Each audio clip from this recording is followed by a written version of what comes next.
Hello, everyone. Welcome to the BroCast. It is Saturday. It's that time again. This time around, though, some very heavy technical difficulties. I've just done a last-second, update round. Pretty much everything that I could update. And I'm just about to set everything up again. I just started the stream now because I didn't want you guys to wait. Today I'm on my own. One alone bro alone. Yeah, we'll talk about that later. But for now, let me try to get everything set up again here, so we might have a chance of actually getting a game on screen for you guys, because that would be much more interesting than a screenshot, I bet. Hey Spooky, hey Tokoso, hey Keith, hey Dave, hey Matt's Galaxy, awesome to have you all along. Please hold the line, we're experiencing technical inefficiencies I hope to remedy rather soon. From Las Vegas, Starlost, what are you doing over there? That's amazing.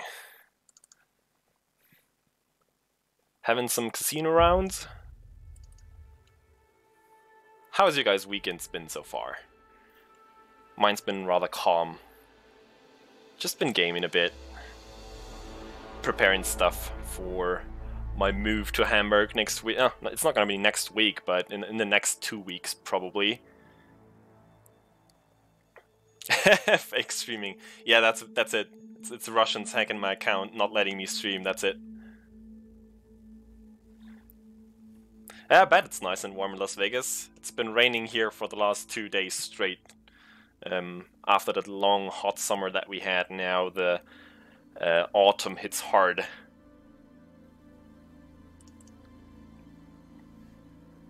I bet you can hear the game in the background, am I right?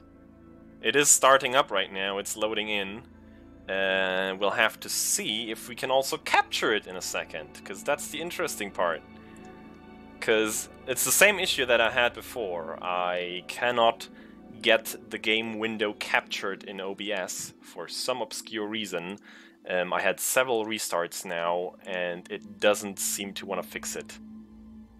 And it doesn't do it again. Excuse my language, but that sucks.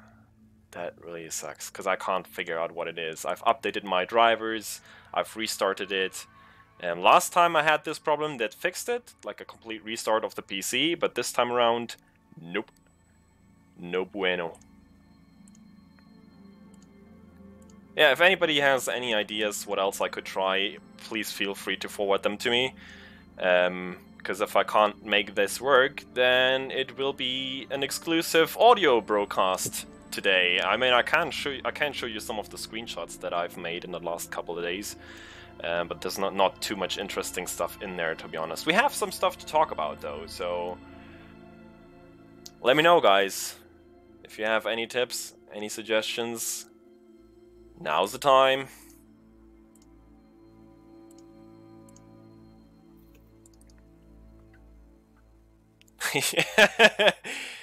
Yeah, I give you that one, Sinclair. That's probably the best tip right there. The best suggestion. I know, Twitch will happen, that's a given. It's just not happening right now, at least for me. It's not the game, at least I don't think, because for example, if I choose a different window to capture, let's try to capture the bro bar. There you go, it doesn't do it either. So I think it's either OBS. Though I'm streaming just fine, I can like show you an image as a capture, but yeah, that's all about it. Whenever I try to capture an actual window, like an actual application, it doesn't want to do it. And the trick that we used last time of restarting the PC to like reset the drivers or whatever, didn't work this time around. Nope, restarting the game also doesn't work. I mean, I can try it, sure. I'm in the main menu right now, as you can hear. Let me restart that. But I'm pretty sure that will not fix it. What's a cold reboot, Sinclair?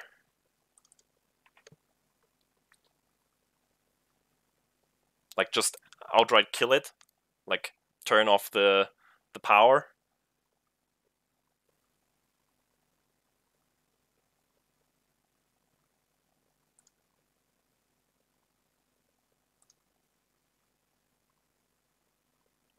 I could try that, though a cold restart or reboot is not really healthy for the PC, am I right? Try to avoid that whenever possible. I mean, I will try it if there's any chance to fix it, but yeah, restarting the game didn't work, lads. I mean, I just, like, 5 minutes ago, before the stream started, I just restarted it like 3 times with different updates in between and whatever, so that did not fix it. And I did like a proper restart, like completely turning it off. Yeah, that's the weird thing. Like sometimes it just works, and last time the trick of, you know, a complete reboot fixed the problem, but this time around it doesn't, and I cannot find the problem. So yeah, I will not do a cold reboot right now. I don't think it will do anything, because, you know, a normal reboot should have roughly the same effect. Yeah, let me turn off the game then, because we don't need that. I guess we'll just have a chat. I mean, it's unfortunate, because I also have nobody to talk to have a conversation here. If Scorps or anybody else is around, feel free to jump in, guys. I'm sitting in the green room right now. But I can just go through the topics that we have. Maybe I can, hold on, maybe I can capture at least the browser. Maybe that'll work. Let's see if we can actually capture the browser at least. So we have something to look at.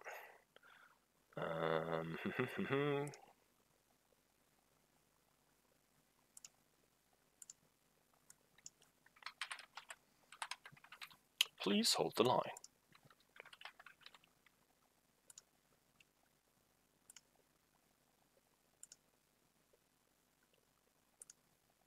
It's doing weird things. But it's not doing what I wanted to do. Are you guys seeing live action here of manipulating the stream? Interesting, I have some Explorer windows to choose from. That's not what I want.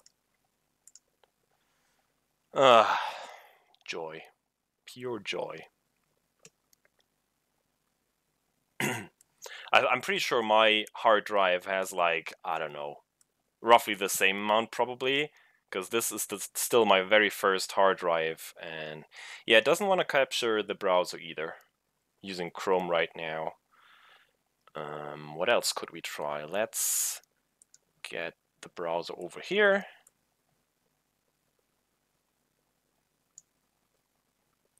Let's try a different capture.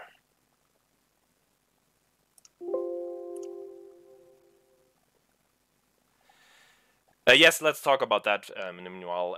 Josh is not here today because he's having family time. I'm pretty sure he can tell you guys more about that whenever, you know, he's gonna be back.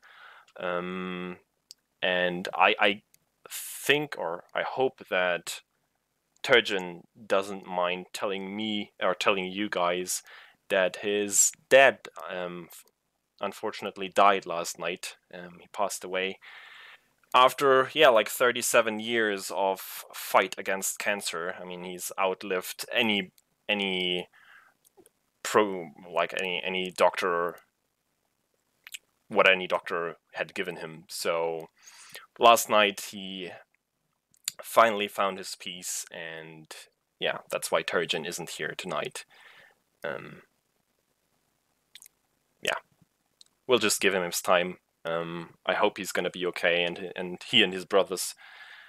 But that's why we're on our own tonight, lads. Yeah, I mean, he did make a post on Facebook, but he didn't write anything in the bro bar.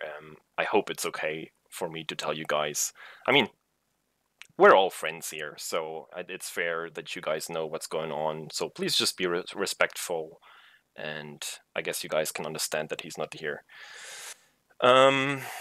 Yeah, let me finally try to get this running here. Maybe I just try a display capture. Maybe that'll do something. Yeah, there we go. Now at least we have that to show. Let's resize that. Here we are. And get it properly sorted. Alright, that's better. Alright. Very lovely of you guys. If he's watching or if he's gonna rewatch this later, he will see your condolences. Very nice of you. Yeah, let's start about then at least talking about the stuff that we have to talk about that I would have shown you instead if we could actually capture Elite today. I could give that a go, though last time that didn't change anything. We can try.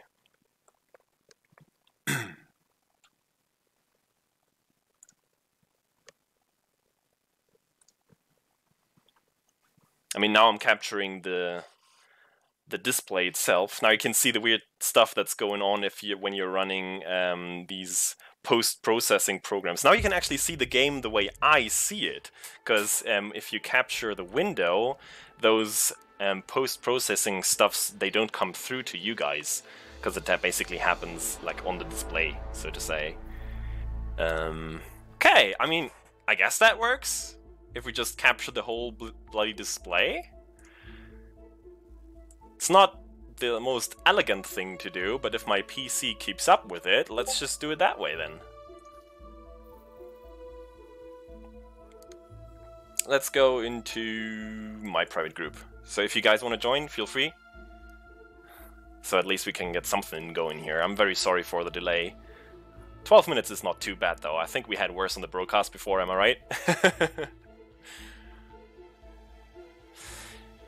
Jai Funky, that's very nice of you. I think Turgeon is like all of our space, like from all of us, our space uncle.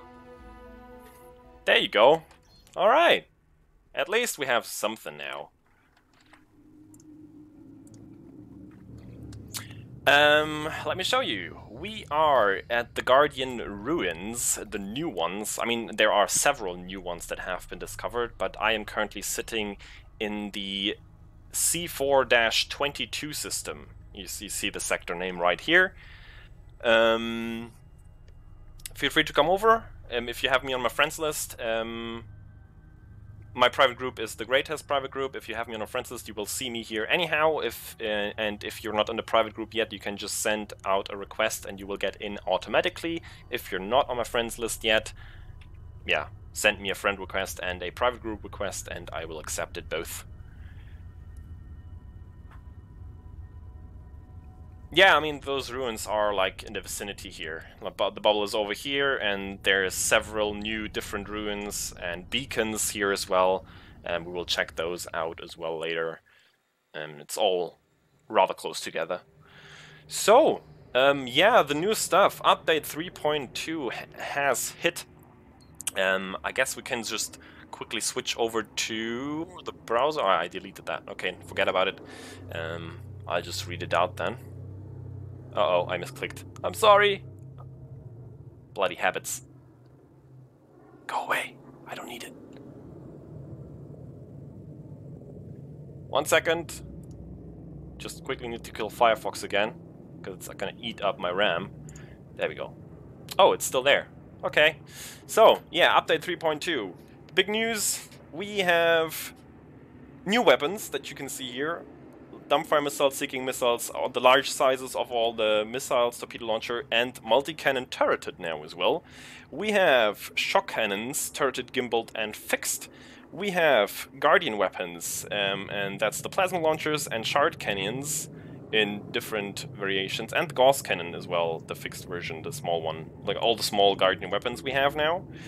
And of course we have the Guardian fighters. I have one of them unlocked, and with me, I can show you that one in a minute. I will unlock the second one today, maybe the third one if we can get the materials for it, and that's why I'm sitting at this Guardian site now, because I need some more technology components for those 3 fighters that you see listed here. What else? Yes, we have new engineers in Colonia. I can actually show you those. If we get rid of, there you go. let's just go through the stuff real quick and then we can start collecting some materials. These are the new engineers. We have Marsha Hicks. She does ballistic weaponry, fuel scoops, refineries, and limpet controllers. You get her from, like, you get the connection from the Dweller, and she wants 10 units of osmium to unlock. We have Petra Olmanova, also in Colonia, as you can see here by the distance. You get her from Blaster McQuinn, and she wants 200 units of progenitor cells. Fair enough, I guess. Another small grind you're gonna have to do, or you need a big ship with lots of cargo space. But I think you can just buy those on the market, so it's not too hard. We have Etienne Dorn. He does high-energy weaponry, sensors, scanners, ship power systems, and life support. I really like now that they list all the modules that you can engineer with each specific engineer, because in the past I think they only highlighted the 2 highest grade ones or something. Like, it didn't show everything, and now it does. I like that. You get him from Liz Ryder, and he wants 25 occupied escape pods. Whatever he needs those for, I don't even want to know. And last but not least, we have Mel Brandon. I currently don't have the connection to him for whatever reason. I mean, I've learned about him, but I'm not friendly with the Colonia Council, and that's why I haven't been invited yet. So I don't know what the requirements for him are, but maybe you guys can tell me. And he does laser weaponry, shields, and frameshift drives and engines, which is very nice because now these guys out in Colonia can also engineer their frameshift drives for high jump ranges and go faster, which is very, very nice. So yeah, that's the new engineers. Let's go back. What else do we have? Wing missions. I haven't checked out those at all myself yet. If anybody in chat has any experience with those, please let me know. That would be interesting. And then we have some fixes and improvements. I won't read all of those out right now. We have some crate fixes here, antenna that could be seen inside from inside the cockpit. I've actually heard like complaints about that, because you used to have like here in the middle of the screen, like right above the edge of the cockpit, you were able to see like a little piece sticking out, and I thought that was actually a nice detail, you know, like that part that you can actually see from inside the ship. But they apparently decided it was not intended and removed it, and people weren't too happy sometimes about that. But yeah, I think that's about it with this update. Of course, we also have the new Thargoid. The what's it called? Marauder? No, I'm thinking of something else right now. Forgot the name, but it's basically an even more beefy version, like the 4th iteration of Thargoids now. Am I right? Like from the big Thargoids, even tougher, even more hearts or whatever, and yeah, another thing to fight that Hydra. There you go. Thanks, Matt's Galaxy. Hydra is what it's called. Yeah, I've never fought a Thargoid before, and I won't do it now, so I can't tell you much more about it. I have, however, outfitted this baby here with some Guardian Gauss cannons and with those 2 fighters that I will bring along, and I will take part in the Gnosis jump. I think the date is the 4th of September, if I'm not mistaken. So if you want to take part, make sure you are docked on the Gnosis until the 4th of September. And then we will all jump together to the cone sector that is now completely permit locked. So let's hop into the SRV. If anybody needs a wing in, let me know. I can certainly invite you into a wing and get you in here. It should work as well. Yeah, they are certainly tough. You need a good wing, a good squad to take them down, I bet. Alright, so we'll just take a stroll around here and try to grab as many of the, I think Guardian technology components or something is what they're called. Let's see. Oh, my turret is still stowed away. There we go. And that's not it. That's a power conduit. I'll leave those for you guys if you come over. what I'll have to do is just kill some sentinels and shoot all these panels and bits that drop those components, because I think they can drop from everything that you see around here.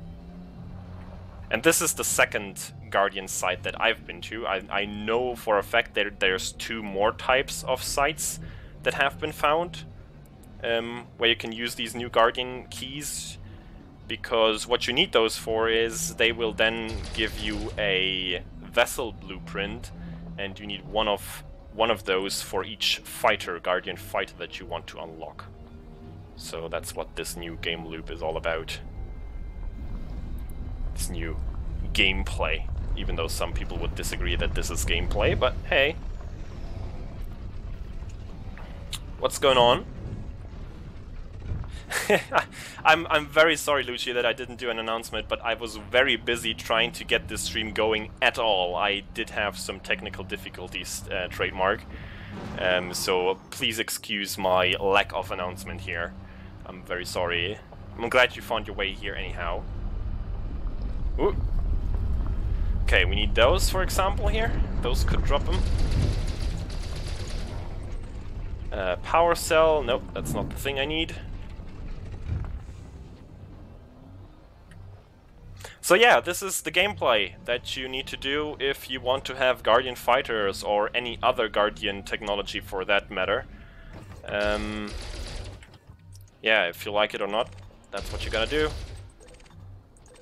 Guardian power cell, nope, that's the wrong thing. Power conduit, nope.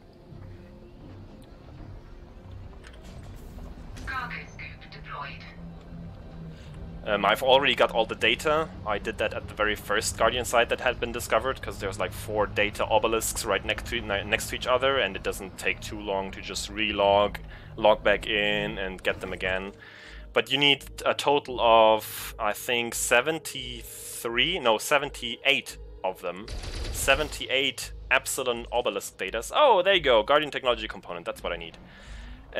So I really don't know what FDev think when, or if they think at all, when they balance these things, because imagine how long it takes you to get 78 Epsilon, you know, data patterns just by playing the game regularly, just by, you know, occasionally coming across one of these Guardian sites or finding them on your own even, because there's not too many things that actually point you towards these in the game. And how are you supposed to get that many data patterns without relogging? Like with just regularly playing the game, because there's only so many obelisks at each site. And you get 1 out of 5 data patterns randomly, so there's no way to like guarantee that you will get it even, and you need 78 of them. It's like, I don't get it. Like, it's almost like they want us to do these crazy, unfun and grindy loops of, yeah, logging in and doing the same stuff over and over again. It's a bit of a mystery to me, to be honest. Yeah, I need like 50 of these technology components, and I have,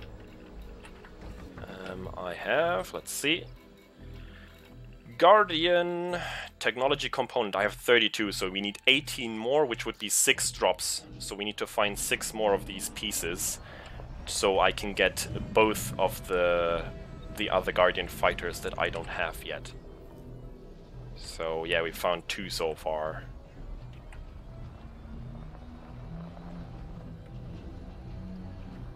Oh, there's a panel. These are hard to spot. Nope, power cell. Ah, the sentinels have arrived. Oh god. This is fine. Probably. Maybe not. Alright. You guys wanna fight? Let's fight. Oh, they're gonna send their missiles after me. I would love to have somebody with... Ouch. Somebody with... Oh, like an anaconda with a point defense system. That would be very handy. Careful, mate. I'm shooting you. I'm sorry. Oh, there's many of them.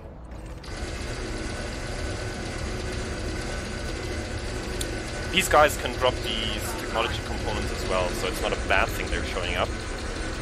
I just hope I can survive this. We should be fine though. They don't do too much to you. Oh, there's his droppings. Sentinel weapon parts. We might as well grab those.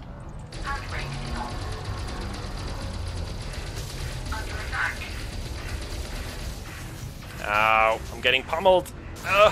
No! I don't even know what's going on, I'm sorry. Alright. Where is he? There he is. Get wrecked! Oh, there's another one somewhere. Guardian Sentinel weapon parts. Again, not the thing I need, but I will take it. What did he drop over there? Oh god.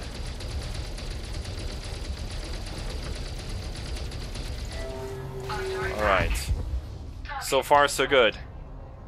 We can do this, boys. We can do it. Shields are back up. I don't have any... Maybe I should put like at least one pip. Oh, there's another one! Oh my god, they're everywhere.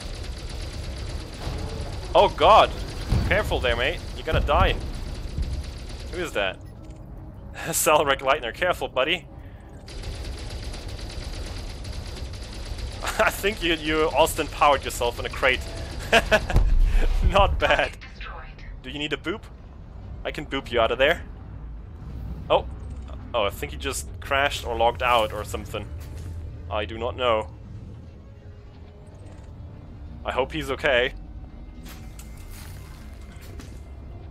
Okay, I think there should be one more part over here. Yep. Ah, wreckage components. Again, like, we just killed like 5 sentinels and we didn't get a single drop of those technology components that we need. That is not good. We might have to relog after all, even though this is like one of the biggest Guardian sites that I've ever been to. And you still don't get all you need. Ah, there we go. Things seem to be a bit laggy right now. Like not registering properly.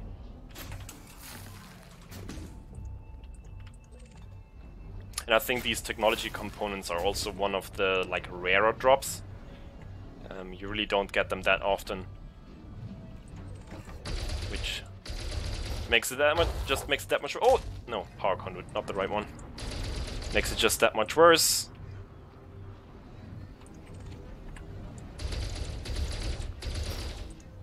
Nope. Oh boy, let's take a look over here. What we have.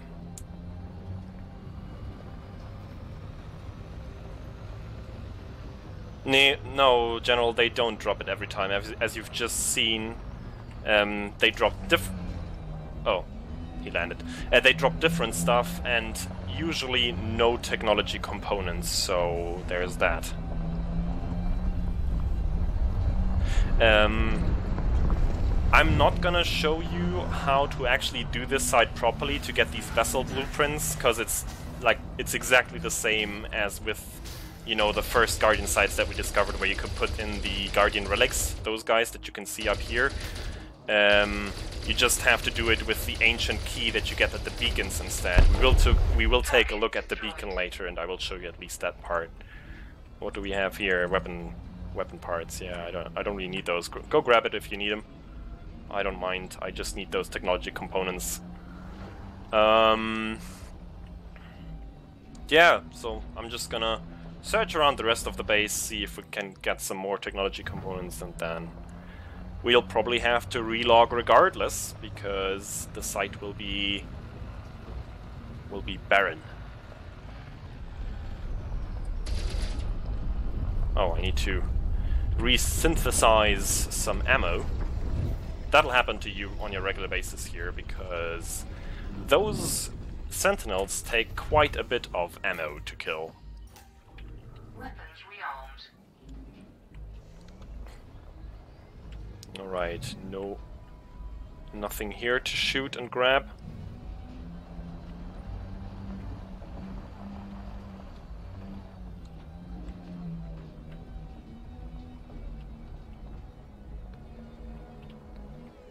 Oh, the big things? Are you saying those big pillars? No, they also don't drop the same stuff every time, because I have not gotten a technology component from every single one of them, and I'm pretty sure that one of them dropped one for me though, so I'm pretty sure they also drop random stuff. I might be wrong, but I'm like, if every single one of them would drop a technology component for me, then I would have plenty of them by now. Because there's, you know, at least like 6 or so of these pillars here.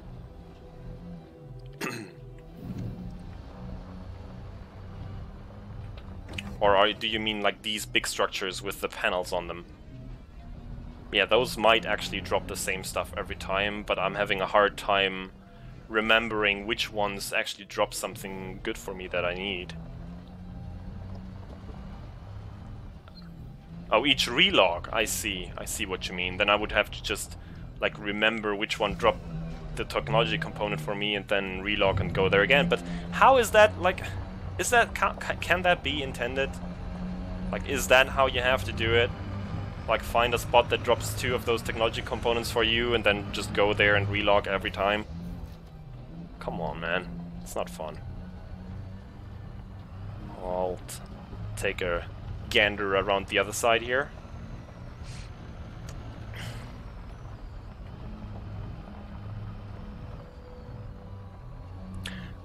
Funky, thanks for the offer. I know of a different site around here as well. I'm not sure if we're talking about the same one. I think mine is in C2115, if I'm not mistaken. If you mean that one, I know that one. But no, I don't fancy like going over there right now. You guys can check those other sites out yourselves. I mean, you know the usual sources. Canon has all these sites documented. If you want to check them all out, please do it. But I will just take the easy way, because I wanna unlock these other fighters today, if possible, and show them to you guys. Yeah, it's C2115, that's the one. I didn't get too many over there either, though. So if it's always the same stuff, it's probably not that much better than this side here. I will have all of them, General Ghost. I'm fine, thank you. I can show you the first one right now, because I have it with me, and then I can go. Then we'll go back to Shinrarta, and I'll go grab the other 2, and you will see all of them. Alright, so I think that's pretty much it for this site. I don't see any more of these destructible pillars. Or anything else that could give us... Oh, there's one. That could give us technology components. Power conduit! Yay! Just what I needed. Not.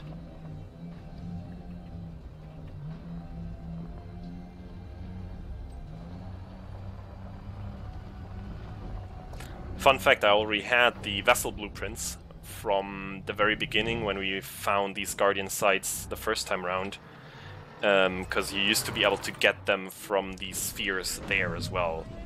And I still had 4 of them around, so I didn't even need to do this whole puzzle again. Alright, I'm just gonna go back to my ship and dock with it and relog. I'm gonna relog to solo real quick, so if you guys want to stay here and do like the puzzle, feel free to do so.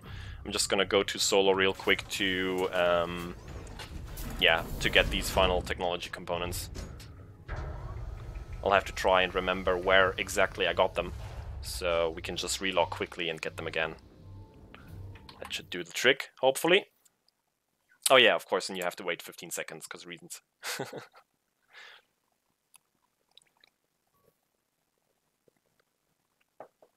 Oh, you used to be able to get these blueprints from the obelisks as well?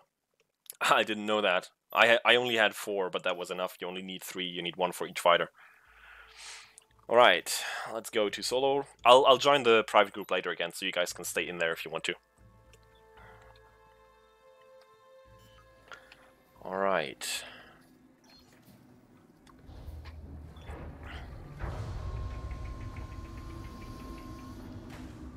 In the meanwhile, we can talk about the other news that we received. Was it today or yesterday?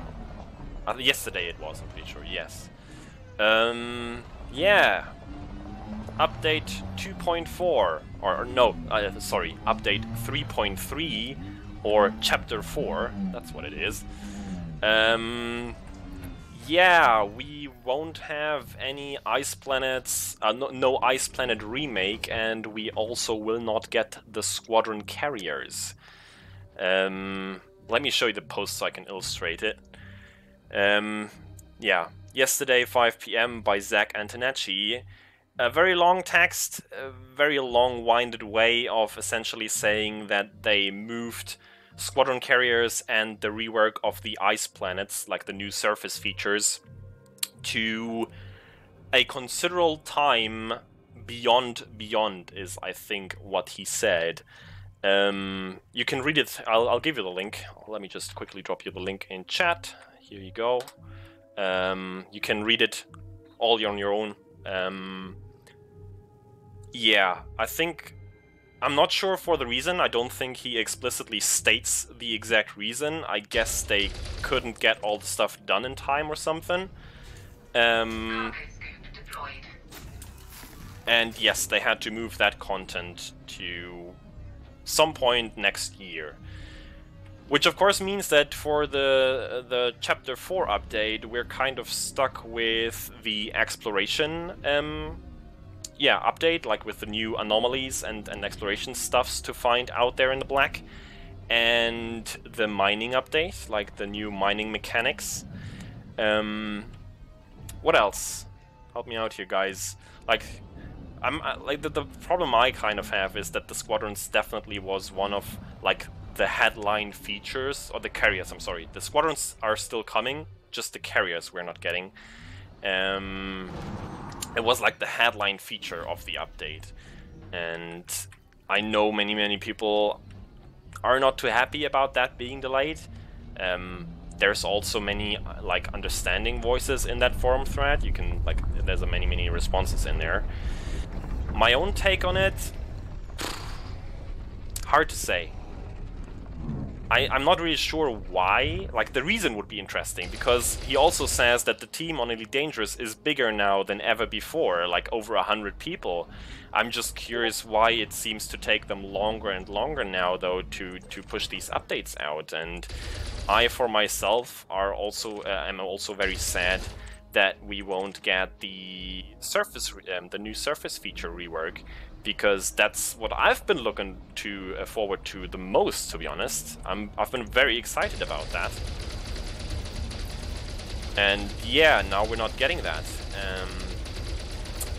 And one question that I haven't seen answered anywhere yet as well is, they're talking about making that next update after Beyond paid premium content. I don't know why they have to use that term. It just means, it's gonna be a DLC that will cost some amount of money. I'm okay with that. That's totally fine. Live Pass owners will get it for free. Hey there, whoever just joined. It's me. Hey Turgeon! Nice to have you around, mate. How are you doing? I'm a bit of a loose end. Yeah, Really. I have talked about your situation earlier for a brief moment. If you want to say anything on your own, please go ahead. I just figured I'll let the bros know what's going on. You kind of covered it. I'll probably paste my Facebook post. Yeah, that was a very nice text you wrote up there. But yeah, so the gist of it is, my dad's no longer around now. So, having been sort of carer for my entire life, one way or another, I'm totally at a loose end. I just don't know what. I can imagine, yeah. I'll have the company of my bros, I think, for a bit. That'll help. That's nice. Love to have you around, mate. So yeah, then why don't you give us your opinion on the update and the news about Chapter 4 right away? What's your take on all that? Well, once again, you cannot fault the art and sound department for the updates in this game. Yeah.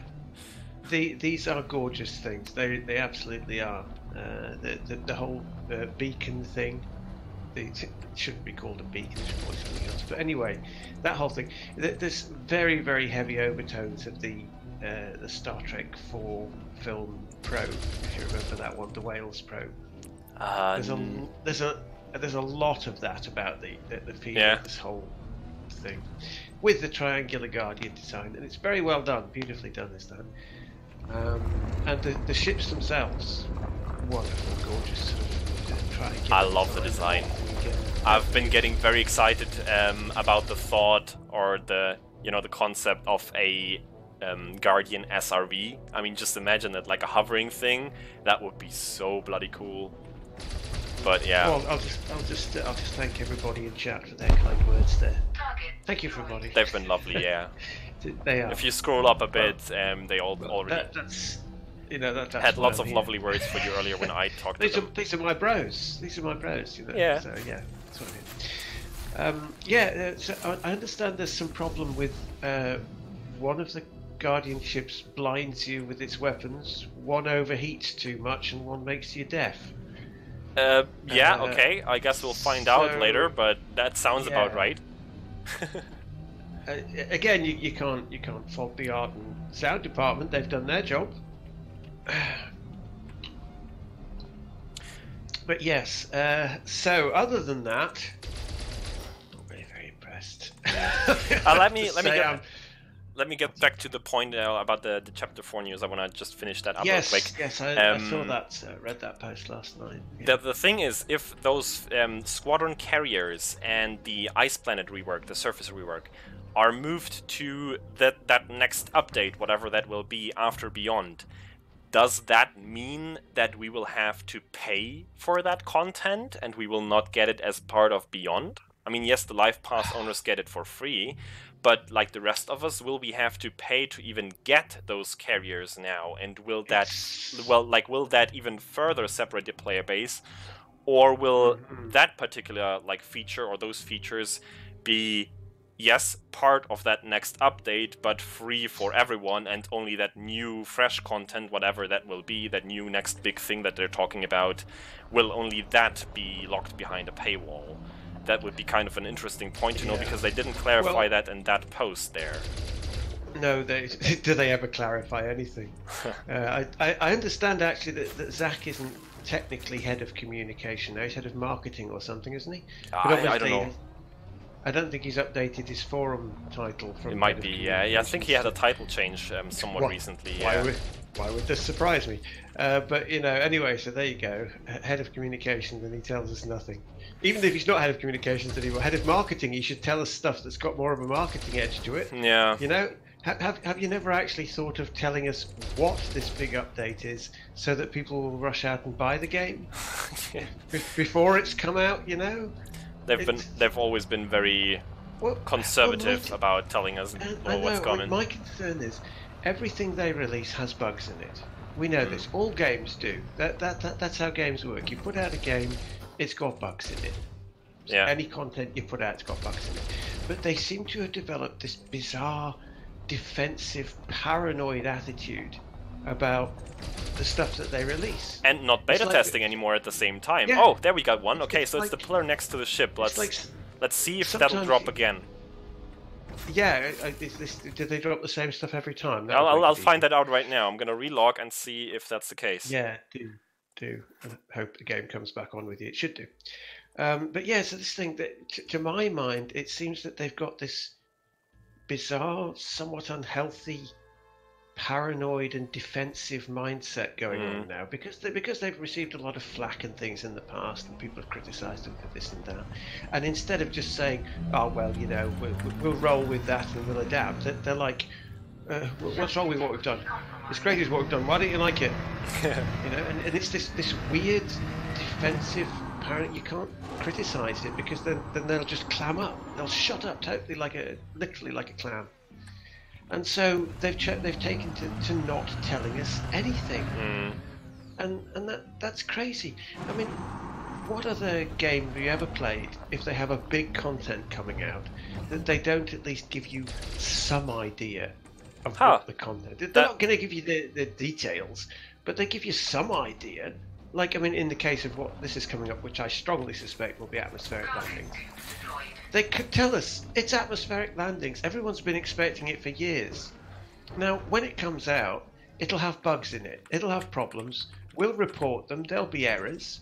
That's what always happens, you know? Yeah. So there's no need to be defensive or paranoid or teasing or ah-ha-ha about it. Just bloody tell us what it is. But I think the point they always bring up is they do not want, like, they're not sure about it. So if there would be any changes, they don't want to disappoint us with, you know, saying, okay, we might not get this update. But you see, that's what we just had. Like, even like 3 months before the next update, we have just that situation. So it doesn't really help them anyhow. So exactly. I'm kind of with you that they should just be even more open. Zach talks about transparency in his post.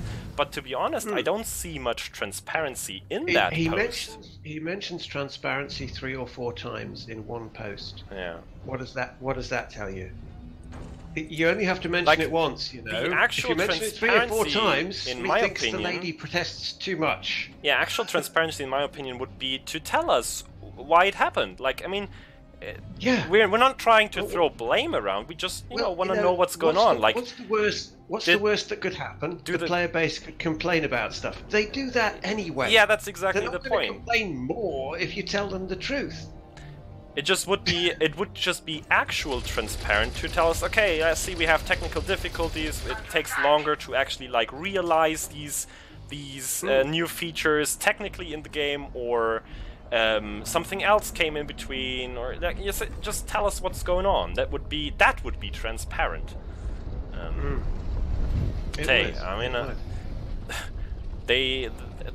just some random guy on YouTube. That it's their daytime job, so you would think they know what they're doing. And sometimes it just seems a bit off. Well, or sometimes it doesn't seem to have the effect that they intend. I've made a joke about it in the past, but early on in the development of the whole game, they're talking about the Cobra engine. They were saying that it's a modular coding system, you know, that it has discrete sections that you can clip together, and they've designed it that way so that you can build on it. If you add another bit on, you can just clip it on, and that was kind of like the design philosophy for the game itself. You release a bare bones game, as it was when it first came out, and then you just keep clipping bits on and adding to it. And the trouble is, the flip side of that is that if that's how you also run your management style of your departments, where there's no clear communication even between your own departments, this is the kind of mess you end up with, where the left hand doesn't know what the right is doing. Because to be honest, I don't think it's that bad. But yeah, I mean, it is. I mean, you see that they know it's not a good thing to like cancel out these 2 very big features out of the update. I mean, you see how careful they're trying to word their stuff there. I know, for me, it doesn't change much. That's what I mean. That's what I mean. It's still what it is. You clearly get the. I mean, the community guys. They're great guys. They know the community. They interact with the community. They're fun guys. You know, they're the kind of people that you want interacting with the community. But you clearly get the feeling a lot of the time that their hands are tied. Yeah. There are boundaries that they cannot step outside. I wonder why that is, though, because. Well, I think it harks back to this whole atmosphere of paranoia and defensiveness. I mean, their games overall are doing fantastic. I mean, Planet Coaster is just always up there on Steam, for example. So I can't see, or I wouldn't understand why they would put such a pressure on their development team, because the success is there. It would be more sensible, in my opinion, to really engage with the community, actually be transparent and let them know what's going on. I mean, some other game studios are doing it and they have great success with it. I mean, look at CD Projekt Red, for example, that did The Witcher and are now doing Cyberpunk 2077. Yes, yes, very much. They actually have the tradition of in every trailer they put out, they have this like hidden screen at the end. You have to like pause the video just at the right time. And they had a super lovely text in there, which in my opinion is the prime example of actually being transparent, because they talk about the concerns they had, why they didn't talk, you know, about the game earlier. They talk about everything about their thought process, and that's cool. It is. Oh, and ironically, I saw an IGN video just yesterday, I think it was. That was an interview with Sean Murray. How many do we have now? I think you've got a few. Because it's 3 each time, isn't it? Yep. You need 50. I'm not going to mention that one again. Oh, we need 2 more! Yeah, okay, I'll relog with it. Yeah, that's the thing. There's an IGN video. I urge people to watch this one because it's very enlightening. It's a new interview with Sean Murray. I mean, Sean Murray's not in it. He's obviously one that he conducted like on paper interview. But the guy highlights the points and what Sean Murray said. And the attitude that Sean Murray has these days and what he's learned from that, Frontier would do very well to actually watch that video and pay attention. They really would, because an awful lot of the stuff that was in the original game was what Sean Murray himself wanted it to be. I mean, he also knew that stuff was coming up, and he treated it in interviews as if it was a done deal. And he knows that that's a mistake. He didn't like doing interviews anyway. That's why he's always nervous, fidgeting around. There's only like 6 of them constantly. It goes up to 10 sometimes at Hello Games. But, you know, that's the sort of team they're working with. So he's doubling up doing this job. But he wanted the game, his vision for the game initially was to be this lonely, survival, existentialist game. This whole, it's a dreamlike quality, but it's got this lonely aspect to it. Yeah. And that was fine, but it's one of the biggest failings, because you can see from the content they've added recently with the base building and now lately with the multiplayer, this is what resonates with players, and that's the feedback they got from the players when they introduced it. And so he'll readily admit now, you know, I was perhaps wrong, and this is what the players want, so my vision was wrong. Let's put what the players want in. And it was greatly successful. I mean, look at No Man's Sky Next now. Yeah, he's happy to admit that, because he knows he made a mistake. Now, when did you ever hear Frontier admit a mistake? Very, very rarely, and I can't imagine an instance right now. I can imagine one, and it was the cancelling of offline mode. And they were very huffy about it. You know? Because the way they did that, because I can understand it, I can fully understand their thought process, is that they wanted this dynamic background galaxy that everybody could be a part of and affect. And then when they came to look at the single player aspect of it that they'd promised in the Kickstarter, they realised that they couldn't implement that and still keep their background thing with all the players involved. Yeah. So they sacrificed the single player mode, because it would mean writing a whole separate galaxy for the offline world. And so they said, we can't implement both, sorry, we haven't got time. And when people called them on it, they went all huffy and defensive. And I think that huffy and defensive attitude has stuck with them to now. Yeah. That's the only time they've really sort of admitted a massive error. And now they just won't admit massive errors. They'll just say, we're fine-tuning something. Like when they revamped Crime and Punishment, and what we've got now is a complete unmitigated disaster. Let's admit it. It is awful. Yeah. It is the worst crime and punishment system. Let's not go game over all of that seen. again. I want to keep this all to a minimum in here. But they, you know, and I'm just saying, they will not admit it. They will not admit that it's a mistake. That's the point. That's the mindset. Let's come back to the origin where we had. Yeah, absolutely. Chapter 4 is gonna have carriers and ice planet surface features removed. Those will be added at a later date next year with the next big update. We don't know if we don't know. It'll be atmospheric. We don't know if that's why it'll be paid, because they've always promised that the big updates. We had some suspicions in the previous stream, like maybe they moved it back so, you know, the people who will not buy the next expansion will also have some sort of content update. And, you know, if people get atmospheric planets, the people who don't buy that update at least get, you know, new ice planets. But that's just, you know, that's just rumors. You wouldn't give too much on that. All right. But yeah, so That's you guys know what's going on now. I'm curious about the cancelling of the whole squadron thing, because that's what pretty much the everybody carriers, that not you the whole talk to- squadron thing. Yeah. The carriers aspect of Yeah. it. That was what everybody was really looking forward to. Very much so, yeah. Very much so. 'Cause And another point here I would definitely want to bring up is Distant Worlds has very much looked yeah. forward to using those carriers in the expedition, and that's why they're yes. now seriously considering moving the whole expedition back again, to have carriers for the expedition, because that's what they've been most excited about. Yes, the Chapter 4 update will still have all these new exploration features, anomalies, content, whatever, but you see that that's not all they wanted, or that's not the prime thing they wanted.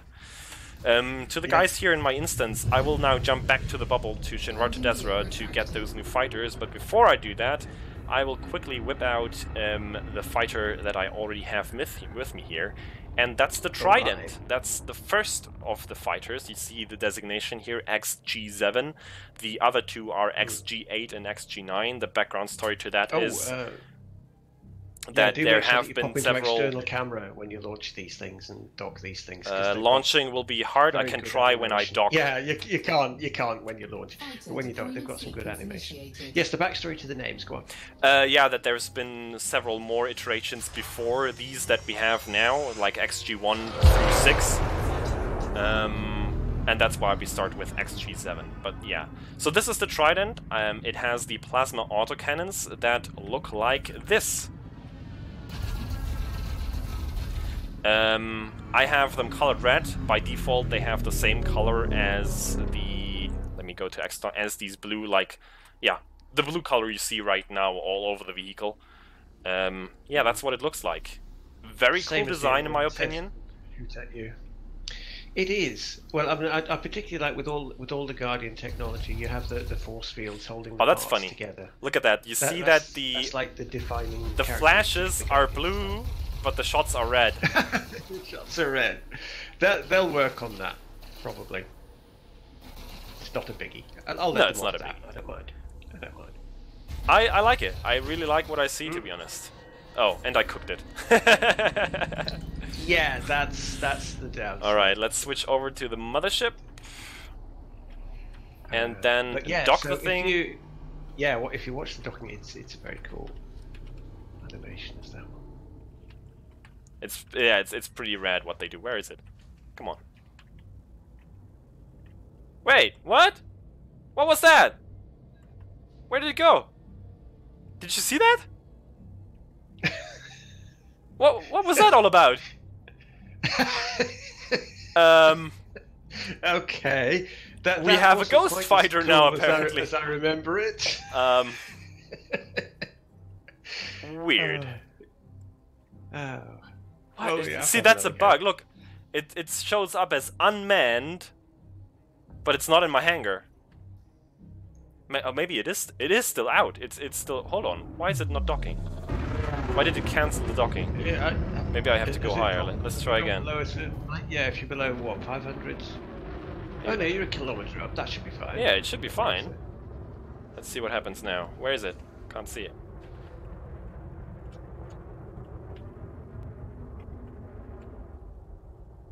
I cannot spot it. Yeah, it cancelled the docking again for some reason. Let's try. What's it say? Okay, it's coming closer now. And it cancelled it again. Why?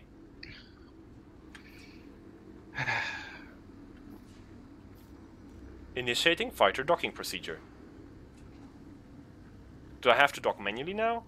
Oh, we can try in space again, but that's weird. It's beginning to look that way. Well, I mean, you can dock it manually. No, I won't bother. If you don't have any NPC crew, then it's probably not going to dock manually. Yeah, I don't know how it's like at all.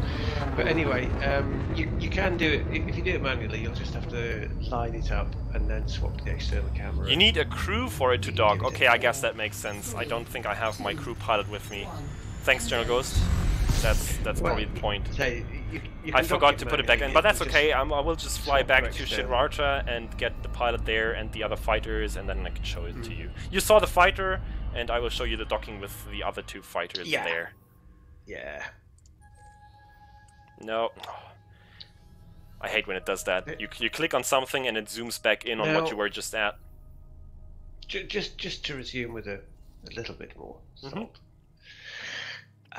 Why the hell did they not release these Guardian fighters into CQC as the standalone CQC model that they used to have? I mean, how cool a marketing ploy would that be? Yeah, I agree. How many people would you That would actually lure get the people playing? into the main game.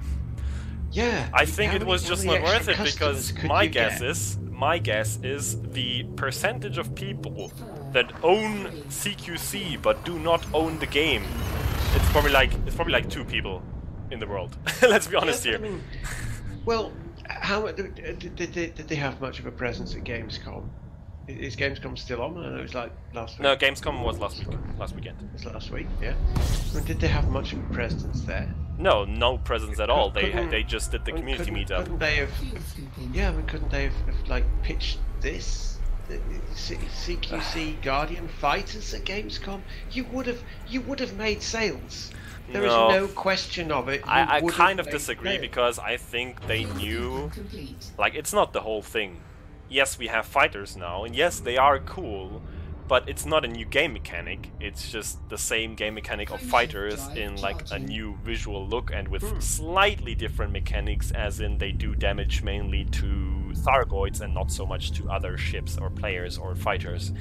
So yeah, it's Yeah, not but like they would have been fun in CQC. yeah, certainly. And CQC is like dipping your toes into the water of Elite so you can play it later. Because you're playing with cardboard disposable ships. It Yeah, doesn't matter, again, it's I a just don't temporary think blast. it would have been worth it. So So it utterly bemuses me why they don't take advantage of a situation like that. CQC to But me see- is essentially one big advert. But see, for that's the the game. interesting questions. And if they would answer those, that would be transparency to me. Haha, yes. Now there you are. Exactly. Frameshift drive charging. Just, talking to the player base, what their thought processes are, what they try to aim for, because what we get is just very carefully worded, not much content texts that, basically say, yeah, we had to move some stuff back for reasons, and we might do Well, I find a paid it update. bizarre that in that post, Zach kept using the word prioritize. He's talking about prioritizing something that he's moved back. Yeah. Well, that's the opposite of prioritizing. Well, they said they're gonna prioritize it next year, I guess, before that other new content that they. But Yeah, that they but also that's said that like- they are it's now the wrong actively word working to on use. because he said in that post that they are out of pre-production and now in production. So yeah, I don't know. The one positive I take away from that post though is that it's gonna be a big thing, and they also taught that the next update, that next year, it is gonna be something big. So people rightfully assume it's either gonna be space lags, which I do not share that opinion. I have to state explicitly Likewise, here. I don't. Still don't think space lags will happen in Elite Dangerous. I would be amazed if they prove me wrong. Yes, please. I just feel like there would have to be so much rework to the current game mechanics to sensibly work that in there. I just don't see it happening. And the other only way that you do it is assumption to that people are limit making is that it's going to be options. atmospheric planets, which I think is I'm- the much more realistic guess. I'm definitely with that one. Yeah. And yes, that I will mean, be cool. If they gave us space legs, it would be incremental, and we'd only have access to our own ships to start with. But Yeah, I even agree. that would require Yeah, reworking the insides of most of the ships. yeah, Now, if absolutely. you look at, especially, I can't remember who it was. Did those videos? Obsidian featured them on one of his ones recently, where it showed a sort of modular breakdown of where all the modules would go inside the ship Yeah, skeleton. yeah, I know what you mean. Now, I mean, if you start looking at it in those terms, yeah, it's tricky to organise these things. But I mean, when you start getting up to the scale of the larger ships, they literally are the size of oil tankers. Yeah. So players are going to be walking around inside an empty oil tanker, or just in the little fenced-off areas that you put them in. You could do that. You could do that. Yeah. And that is probably how they're ultimately going to implement But it. So again, the positive takeaway that... But I think there's much more work involved doing that than there is in giving us atmospheric landings, to be honest. Now, but the positive takeaway that I let me finish that real quick, Turgeon. The positive takeaway that I have is that they explicitly stated that they have very long-term plans for the game. It did not sound at all like they plan, like this is like, you know, the next year will be like the final phase. It sounded like they do have much bigger and longer-term plans for the game, which I appreciate and I love. I don't want Elite Dangerous to die anytime soon. So that is certainly good. It does upset me a little when people think that the game is, oh, it's in maintenance mode, oh, it's end of life. I can't see that. I mean, this is David Braben we're talking about. And while he doesn't actively code, you sit there at a cubicle coding for Elite these days, he's still the head of the company at Frontier. Now, this is the game that kicked it all off. There is no way he is ever going to abandon Elite Dangerous, or just Elite in general. He is just not going to abandon it, because this is his thing. That's true. So it's not going to be end of life game. Oh, but it is just and that is the fair snarky point right there, Keith Kerwin Jones, that I instantly thought about. If they continue to take their sweet time with all these big updates that people really want to have, the player base is not gonna disappear, but it is gonna keep thinning out over time. And well, they came back to No Man's Sky after 2 years. That's true, and that's certainly possible for you as well. I mean, I hadn't played No Man's Sky for, it must be 14, 15 months. Yeah, certainly. You know, I put 100 hours in originally. You know, that was, and then you sort of lose track of it. And so I'm back playing it now, and I haven't bought any paint jobs or any customizations or anything. It's still the same amount I paid for it back when I played it initially. And they just keep releasing. That's another thing that Sean Murray says in this thing. That they seem to have a bit of a bad financial model there. They just want to keep releasing stuff now for the game, even if they're not being paid for it. Seems a bit weird. But there you go. So yeah, the people would come back to it if it had new stuff in, so they can guarantee that, because people have come back to No Man's Sky and there's no more paid content. So you know, they will if there's enough to pull them back in. But this perpetual tease attitude that they have is not going to win you any customers. No, it's just going to turn people off. You know, slowly but surely. The same as it does when you're flirting with, you know, somebody that you fancy. If you see that it's not going anywhere, if you see that it's actually all tease and no substance, you're just going to stop bothering and you're going to try someone else. That's just life. That's how life works. If someone is teasing and leading you on endlessly and they're not going to give you anything, that comparison between Elite Dangerous and a hot girlfriend actually works quite well. Surprisingly well. It does. Yeah. Yeah.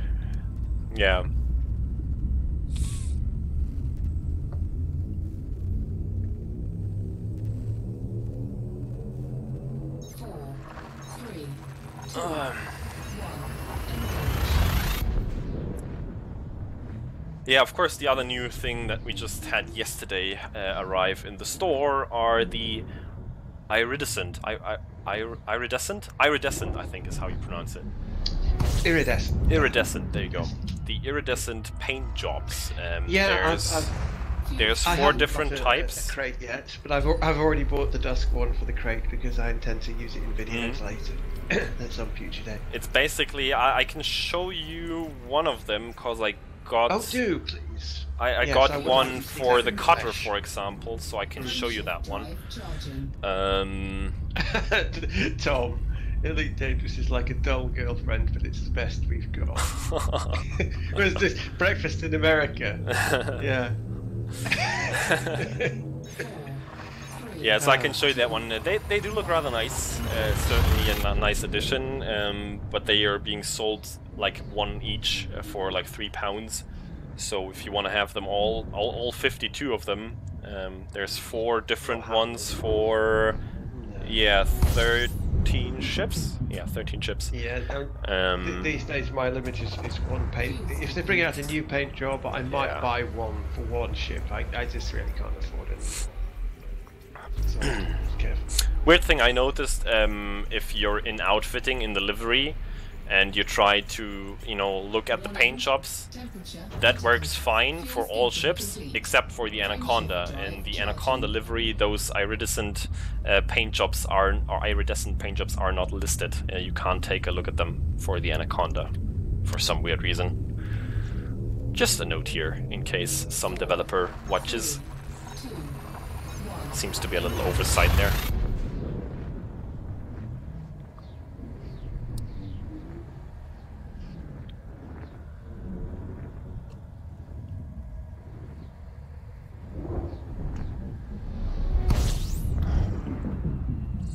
So what do you guys think? I've seen a lot of sarcasm in chat so far about, those Chapter 4 news and about the current update, but do you have any substantial valid personal ideas? Personal ideas, different people feedback, here, like constructive feedback that can be forwarded to FDev. That's always nice to have instead of just being salty.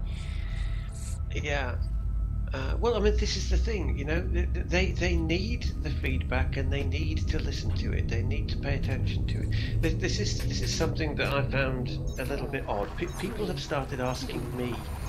It's almost like a plea for help or desperation. That they're asking me questions that they should be asking FDev. Yeah. But FDev don't answer them. So when they start asking content creators and video makers to answer their questions, something's gone wrong. Basically, we don't make the game. There's no point asking us, but people are so desperate, they're asking us if we know. And that's... Oh yeah, Codex, Disco says, I'm not happy about the fleet carriers being delayed. Me neither, buddy.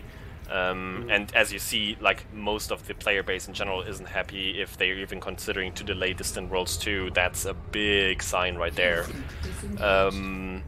But yeah, I'm also excited for the exploration update still. Like, don't get me wrong, if there's gonna be any expedition in that time frame, hey, thanks Keith, appreciate it a lot, mate. Then I'm probably gonna take part of it because yes, I'm totally down for seeing some weird anomalies out in the black that, new stuff that we can find. Totally, absolutely.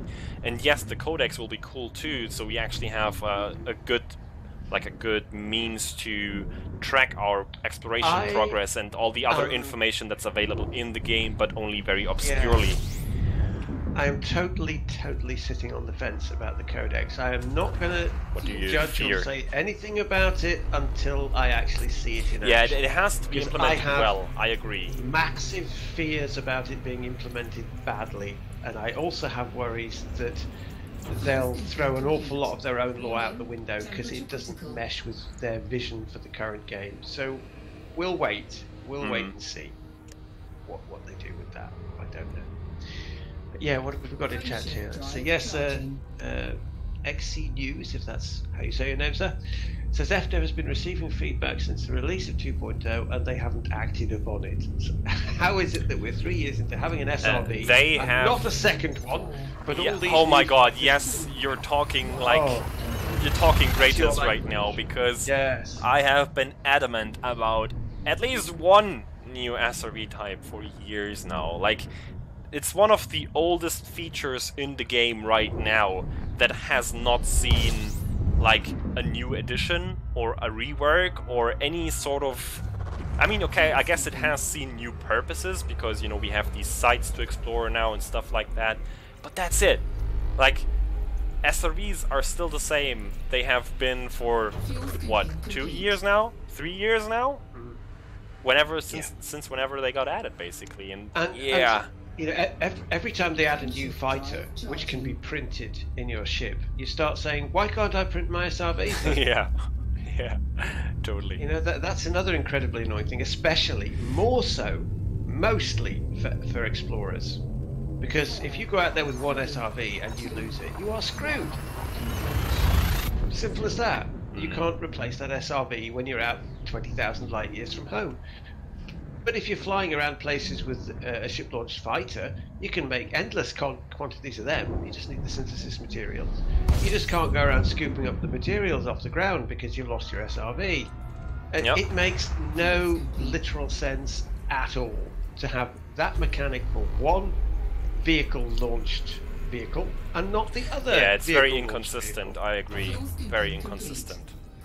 I also had some speculation about, you know, maybe having bigger SRVs in the future, because if you look at how compact the current SRV is, you can't get much more compact than that. So if they do plan of adding new types of SRVs with new purposes in the future, I'm thinking about, for example, a combat SRV or a mining SRV, for example, well, you know, here's the thing. They would probably have to be bigger, and that would also mean they would probably not fit into the SRV bay anymore, which in turn would mean we would need a bigger SRV bay, which in turn would also mean that it couldn't fit in the current SRV spot anymore, because that's a fixed piece of the 3D model. So the only other option I would see is that you could fit those new bigger SRV bays instead of a fighter bay. So only the ships that can have a fighter bay could have those bigger SRVs.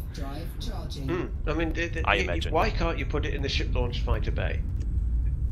Or just in the whatever. Ship-launched fighter.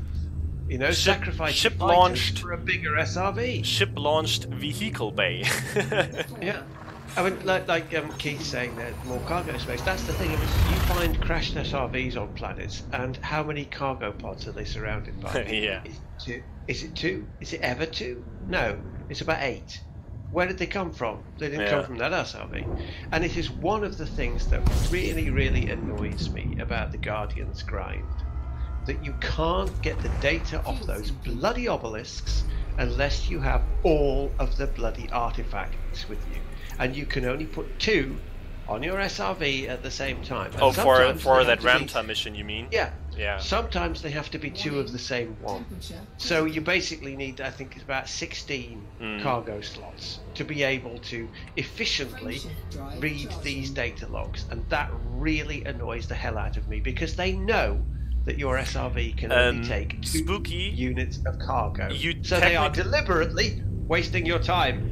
You technically have place or room for 2 SRVs, that's true, but the hatch is only the size of 1 SRV, so you wouldn't get it out there. Again, kudos to the art department. They fold up beautifully when they as do the fighters, and that's exactly what I'm saying right there, Penny Umbra. Imagine a bloody Guardian SRV, like a hovering thing with instead of wheels, it will have these floaty rails or whatever with lightning coming out of them, and it would fold up in such a cool way. Crystals.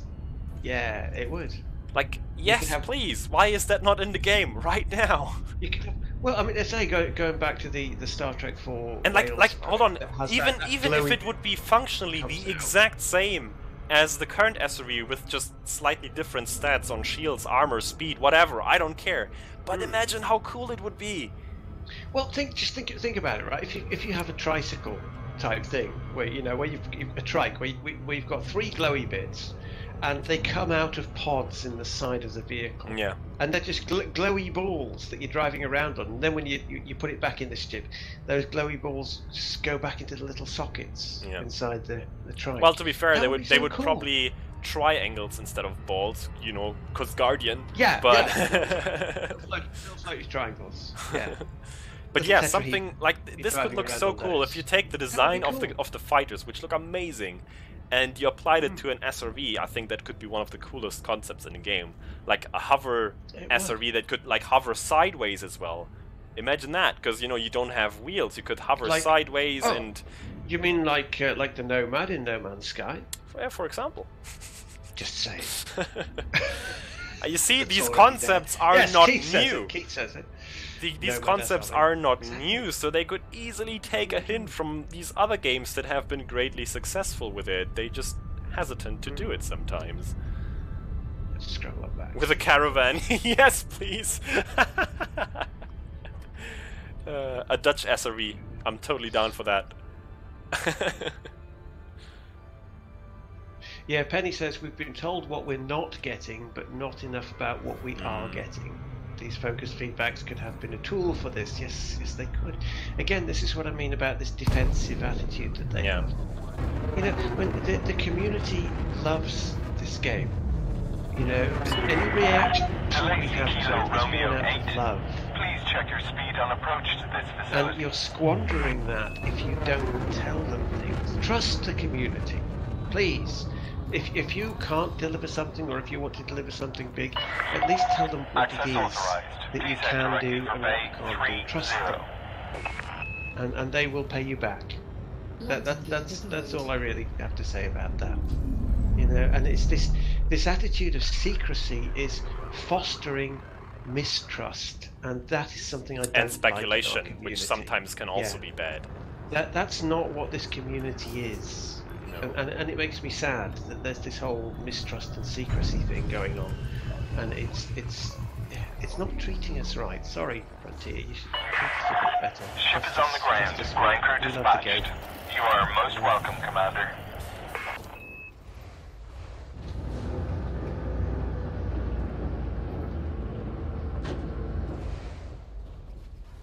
Yes, Sinclair. Now you're for the first time you see how I see my game, because usually I was capturing the window, and then these post-processing filter above the game would not come through to you guys. But now I'm actually capturing my screen because I couldn't get the window capture going earlier, and so now you see the game how I see it.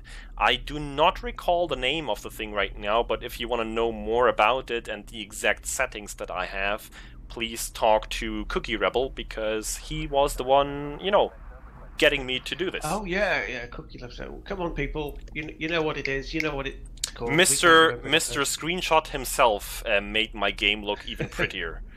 So let's see if we. I know the thing. I can't remember the name. Yeah, I can't remember it right now either. Someone in chat will.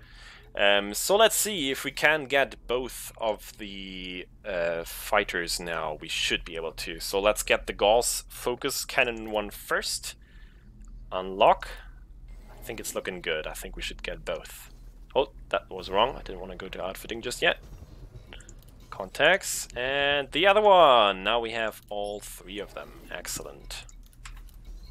Alrighty. Let's slap them on.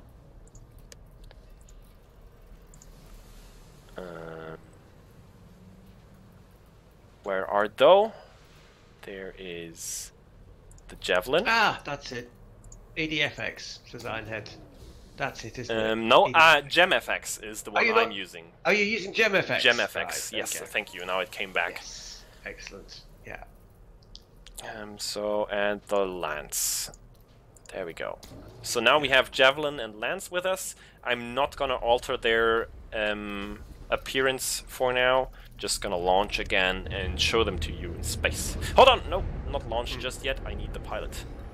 Crew launch. Yes, that My might make bloody things leeches. better. Look at them. Look at them. Elite. I trained her up from harmless, and she's leeching 10% of my income all the time. Look at the total paid wage. 205 million credits. And this guy is on his way to Elite. He's not been that expensive, but also quite. And she's been with me for the longest time, but I haven't trained her that much. She ugly. Yeah, that's it. I know. I'm debating. Could they give us like an add-on to allow us to customize our NPC faces? Some makeup. Hello me. That would be nice. I tell you what, make that because they said they'll give lifetime sub people something to sort of like tide them over because they haven't got anything this year. Give us that, you know. Customize No, I think what your they NPC's said they're gonna get face. store credits to get something nice. special from the store or something. I'm debating which one of these I should take on the Gnosis jump with me, because let's be honest here, they're probably gonna die. So should I bring one of my trained guys probably her to get rid of her because she's ugly, and to save money in the future No because she's offense, love. expensive No as well. offense. But yeah, she's eating Or should too much money. I get the novice to not waste an elite pilot? I'm not sure yet. Do you know, I've only had one NPC pilot so far, and she ended up shooting and killing a Type 9, innocent Type 9. Okay. So I got a bounty for that, so I thought, screw you, so I fired her. I have never hired another NPC since, and I'm not going to. If they are going to shoot innocent NPC fighters, and I get the blame for it. Yes, Exile, I will be going on the Gnosis with this very crate here, with this outfit as well. I only have, you know, these 2 golf cannons, so I'm not exactly prepared for a fight, but I can at least help a bit if it's necessary. I think Shibuka might come as well. I'm not so sure about Turgeon. Probably not, right? No, I just can't be asked, to be perfectly honest. Okay. Because I think all you're going to find out there, this is my best guess. My best guess is you're going to find, well, you might find Thargoids Look at that. attacking Hold on. you. Look at the fighter launch. Oh, yeah, No! go on. Let's Bloody blurry camera. I hate it so much. Scorps has been talking about it in his blog post as well. Much. Okay, Yes. so I think this is the Javelin now. So that's what the Javelin looks like. That should be the one with the shock cannons, I think. It's basically a shotgun in plasma form. So they are high DPS, close range fighters. That's how they look like. Yeah, they're better off in the hands of NPCs, I think. Maybe I can quickly switch over to that and give my expensive crate in the hands of a total noob. What could possibly go wrong? Just to show you how this one looks. Do you have red engines on it, or is it The crate? like that by default? No, your fighter there, it's got red engines on the back. Yeah, Is that because those... you've got red engines on, or is No. it's meant to have that? No, look, Okay. the engines are on the outside. I think what you're looking at here in the middle, at least as far as I figured, are the heat sinks. Let's see. Hold on. Oh, okay. hold- So that's hold the on. human that's the human aspect of the hybrid. Okay, I get it. Probably. That's cool. Let me see That's if I can get a hold on That this. makes sense. There's got to be some heat coming out of that hold thing on. somewhere in human terms. That's cool. What is the... for ship controls? Okay, if I can get back up close, then I can hopefully show you if that's actually true. Yeah, all you have to do is fire a couple of rounds. Any one of these Guardian weapons, just fire a couple of rounds, that'll turn the heatsink. Okay, I cannot see any change in the... If that's the heatsink, I'm probably cooking already. But I can't see any change. Let's see if I'm actually cooking. No, it's not cooking. So we'll try that again with the lance, because that one is cooking so quick. Okay, so that's the Javelin. You see how it fires. It's this shotgun type of thing. Yeah, Charles says they are a little like the Minbari fighter. It's certainly in the sort of the low shape. But, the angular thing is. Bringing the fighter in now, sir. You know, the angular thing's a bit more Narn, really, isn't it? The Narns are always angular. Okay, now let's see if we can see the thing docking this time around. But the lobed, three lobed aspect, yes, that's. I've just moved the ship, but I think she's still able to dock. Maybe, maybe not. She's just sitting there. Okay, let Get her fired. She's hopeless. She You're is. fired, love. Okay, you can do it, girl. There you go. Look how it folds up. Take a close look. That's so There we cool. go. Yes. If she's actually docking, is she? Oh, there we go. There we are. That is so cool. And I think each of the fighters folds up differently because their wing shapes are different. So we're gonna take a look at the lance as well. So yes, I mean, you have to give the art department a big applause there, because that's phenomenal. I have never yet found a single thing in Elite to fault the art department for. Or the sound department, yeah. So let's Or the launch sound department, the... yeah. let's go in the fighter ourselves right away. No, those guys are my game heroes. Telepresence link established. I'll take control of the mothership. So this is Lance. It has... what's it called? The Guardian Gauss focus cannon. And that looks like this. It's basically a triple railgun that heats you up really quickly. So let's halt and go to external. Again, I suppose that's. And this, look how the wing shape is different now. It's like encompassing the whole craft, and I love that. It's pretty cool. So let's take control and hold on. Let's look at the heat sinks. Heat sinks, and let's fire some shots and see what happens. Okay, the craft is cooking already, I can tell you that much, and I don't see any change. So, I'm not sure if those are actually heat sinks. Maybe it's brake lights. Maybe it is. I don't know, I can't tell you, but if that's the heat sinks, they do not, like, light up. Oh yeah, 418%, I think. Oh yeah. It was a bit hot. Well, you know, they're disposable, so it doesn't. Oh, now we have to wait for it to be constructed. So yeah, that's the 3 fighters. Yeah. That's what they do. That's how they look. I will take 2 of them, probably the Trident and the Javelin, with me on my trip to the Gnosis and into the Cone sector, and yeah, I'll probably try to report from there what's gonna happen. Maybe a live stream right from there, maybe a BroCast if the time allows. We'll see. Yeah, I suspect the Gnosis will probably. This is my best guess because I'm a bit cynical these days, as you might have noticed. I suspect that there will be something there, and it will be unique. But I think it will probably be one of the human ships that jumped out, the experimental human long-range. I would welcome that. I don't need there to be like a system full of Hydras that we have to fight. And that's cool. That's cool. That's fine, because that's like a reward for going out there. Well done. And it is a bit of a mystery, and it is to do with the lore. So that's fine. But that's what I'm betting. Something more like that than Thargoid. What's your guess, people in chat? What do you think will be there? Because I mean, I can fight Thargoids in the bubble if I want to. I don't need there to be a system full of Hydras. I would welcome a different thing. 2 or 3 ships in lore that are experimental long-range jumpy ships that could have gone out there and blown up. So that's what I'm actually hoping for, because that would be rather cool to find the wreckage of one of those with some black box stuff or whatever. All right, let's see how she's gonna dock, how that's gonna look.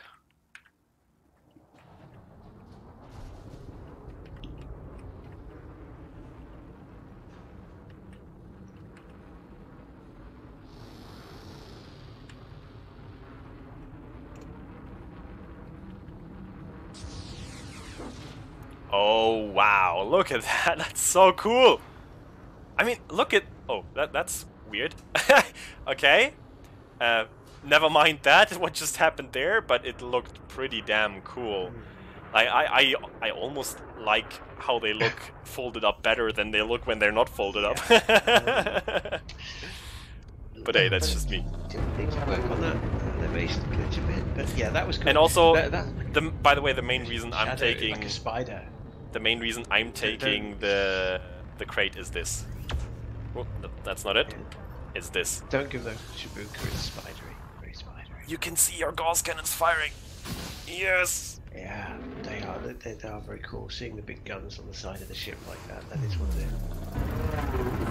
great aspects of those things. Yeah. I'll be swapping over to that ultimately as my main ship in Turgid's Travels, because it's just more cinematic. Permission authorized. Yeah. It's got more filming opportunities than the Asp.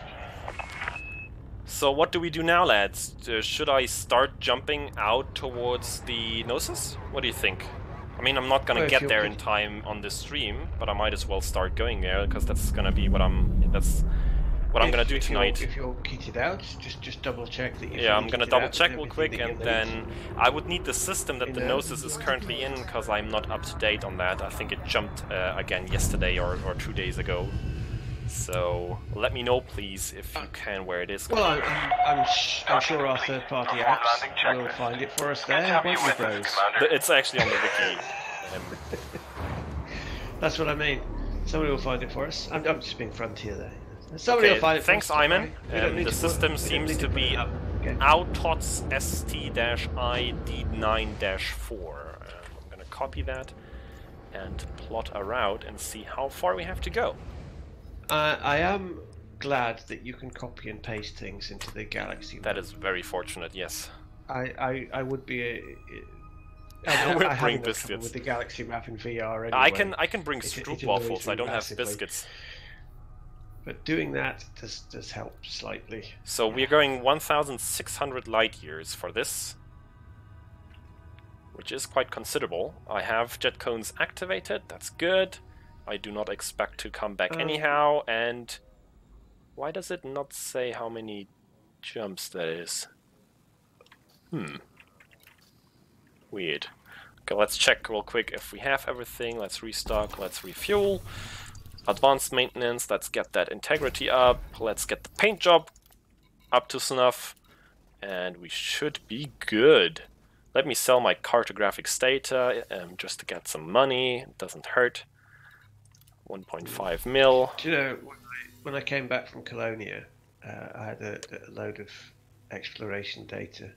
It was crazy. It's a bit sad in a way, because I remember I paid the iron price for my elite exploration. So, you know, when you're turning in data and it says page value 8 million, you think, for God's sake, how is that worth 8 million? Yeah. And you have a look, and scanning one first tag Waterworld, it says like 600 and something thousand. And I'm thinking, I got that for Sagittarius A. Yeah. Alright. Back in the old I'm gonna days. quickly show you guys the outfitting that I will bring, I guess, because you guys will be curious. I just went around unlocking permits in the bubble that I didn't have 3 or 4 permits. So, in terms So I of thought guns, that would be enough. it's only the 2 Gauss cannons that I have here. Nothing else, just because I'm downsizing on the other modules a little bit, so it's not a full combat loadout at all. But I also have, hey Torsten Köhne, thank you for subscribing. I also have a shutdown field and a xenoscanner, just in case we do actually meet some Thargoids out there, which is highly likely. I have a frameshift wake scanner in case, you know, I do have a Thargoid jumping out on me, because then I can scan the wake and get some data from that. In the core internals, I have a downsized power plant by one size. I have some modified thrusters. I think we have Dirty Drive Tuning 3 on there. We have a frameshift drive. I got that from my Python with, you know, it doesn't have Mass Manager on it yet, but I couldn't be bothered. It's just a good frameshift drive. It does the job. I have like 42 light years, so that's going to be okay. Life support also modified for weight probably, and sensors also for weight. And the optional internals, I am bringing a big shield generator, unengineered, again, because I couldn't be bothered. Fighter hangar for the 2 different Guardian fighters that we have. Fuel scoop, because I need that for the distance. A frameshift drive booster, I think that's boosting it by 8 light years or something. No, 10.5 right here. So that gives me the 42 light years right there. Then, of course, 2 SREs, because I need them. I'm a rock rat. And a small cargo rack, just in case we can or will bring something home. And detailed surface scanner and ADS, because exploration. Yeah, that's what I'm bringing. So, let's get going, I would say. Anybody coming along? Anybody in here in my private group right now who also plans on going out to Gnosis? Want to jump together? Want to wing up? Let me know. An unengineered Sheila Sidewinder. Yeah, that'll hold up to a Hydra real long. Alright, let's get going. Yeah. Can I just say that I called it back? Ship uncoupled. Exit station quickly and Yeah, I know.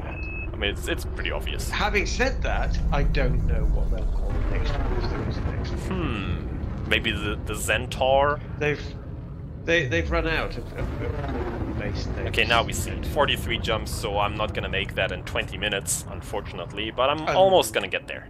Almost. Unless they just survive ships. But anyway, there you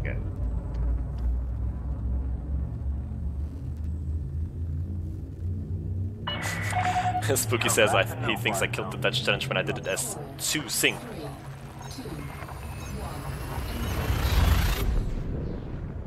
Maybe.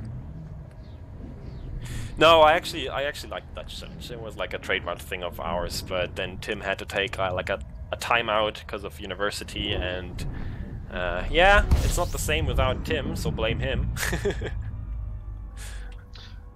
Yeah, you can't. Yeah, you might want to have Turjana do the Dutch challenge, but she's kind of a whispery, breathy person, so she wouldn't do a very good job of it. Yep. That's her normal delivery, and Dutch is anything but whispery and breathy. So yeah, that couldn't work too well. Warning. Frameshift drive operating beyond safety limits. You don't say. Frameshift drive supercharged. Frameshift drive charging.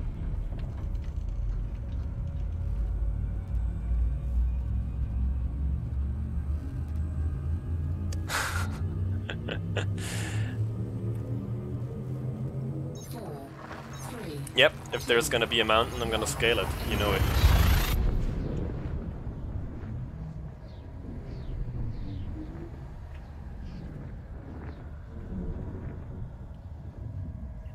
Yeah, so apparently there's plenty of people coming, so I'm very much looking forward to seeing all of you guys out there. And yeah, finding out what's gonna wait for us there together. And possibly die together, like true bros.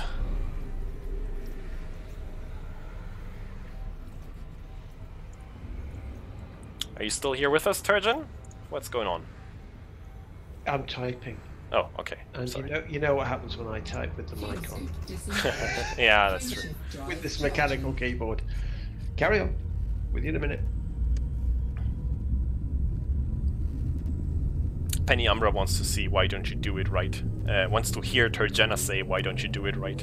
Why don't you do right, I'm sorry. Thanks, Nightbot. Oh, right. Oh, I see. Yes, I see. That kind of voice, yes. Honored to die with you as well, Luigi.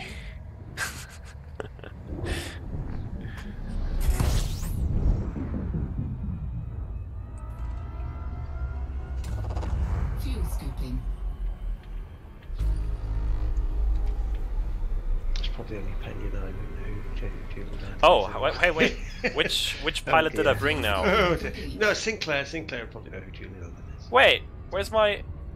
Embarrassing. Hold on. Do I have a pilot? I have to drop to normal space real quick to check.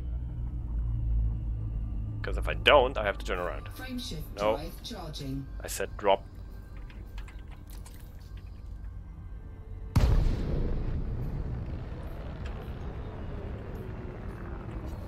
Okay. I brought the noob. I guess that's fine. She's not gonna do much, but... Frameshift drive charging. I need to find a different way of getting rid of my expensive elite pilot. She's just leeching away at my money. 4, 3, 2, 1.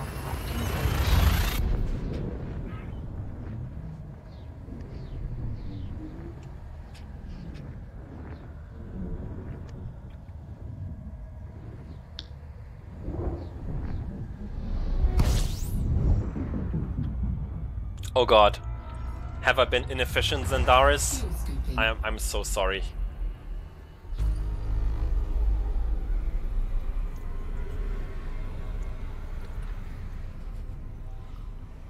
Fuel scooping complete. Frameshift drive charging.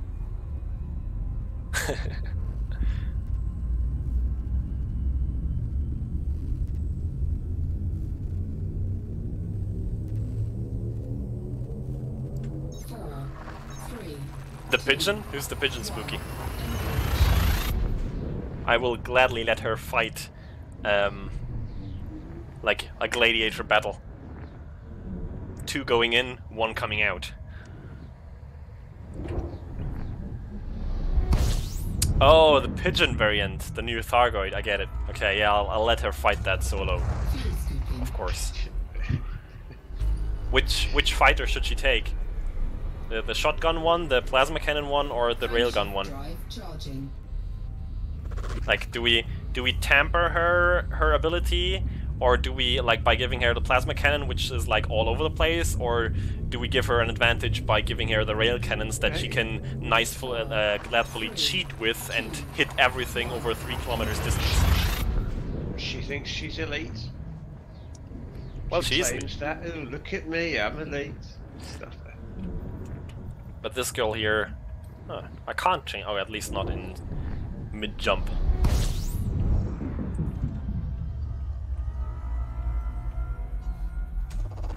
Fuel scooping.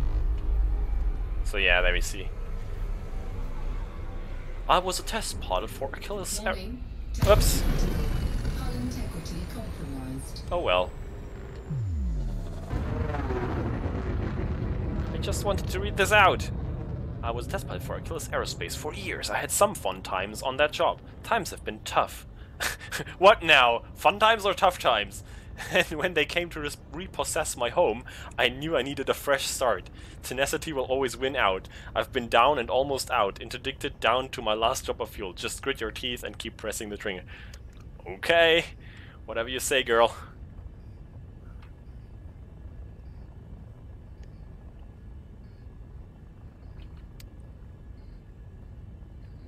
But the girls are more pretty than the sun.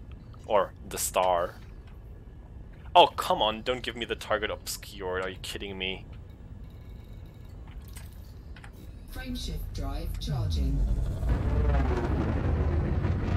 4, 3, 2, 1. Engage. No, actually, Temperature. I've been looking for Taking heat damage. these pilots for ages, because I tried to find some that don't look too awful and have like a nice name, but you know, you see what came from it. At that, with the update where they changed the, you know, the appearance of these all the portraits in the game, they became very ugly. Very ugly. No offense to them, but they are. I mean, there's no way to sugarcoat it. Have you seen my elite girl? She has dark skin, you know, with blonde short hair. I do not think there's a single human being on Earth that looks like that. The blokes are no more handsome either, so it doesn't help them, you know. So yeah, I would actually like, maybe this is part of one of their little covert secret campaigns to make us anticipate better the ability to change the holovies of our NPCs in the future. I don't know, but I would appreciate that ability. Well, I don't mind, because I'm forever eternalized in Commander Machine's videos. Yes, you are. That's my current appearance, and I think he nailed it. or at least your butt is, you know. Yeah. That's the most important part. My butt is immortalized. Frameshift drive charging.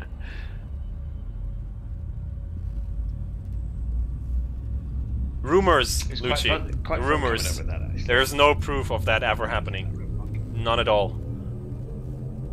4, 3, 2, 1.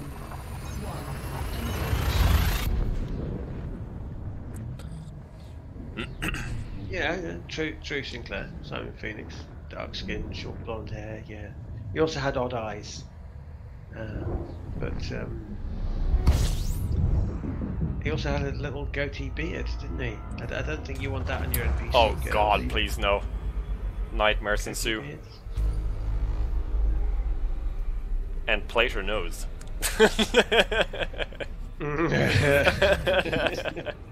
Oh my. Yeah. Oh, Plater, don't you worry, I'm coming for you. Frameshift drive charging. I told you, next con, whatever that's gonna be, I'm gonna get you ass. Well, we just have to be thankful that no one's seen the efficient video. 3, Oh God. Oh God. Yes. That one's never. Well, going public. now that you mention sorry, it, people. everybody's gonna want to No. see it. Thank you, Turgeon. Well, that's just too bad. That's not going to happen. I'm pulling a frontier on that one. That's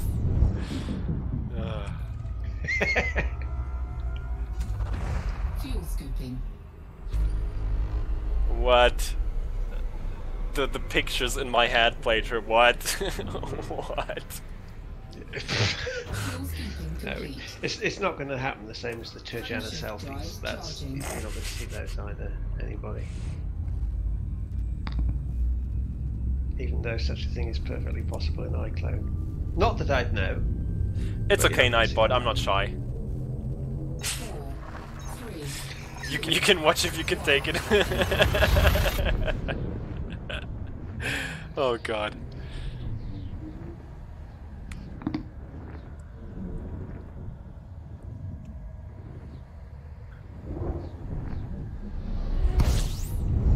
Welcome to the BroCast, where Bro stands for Brokeback. fuel scooping,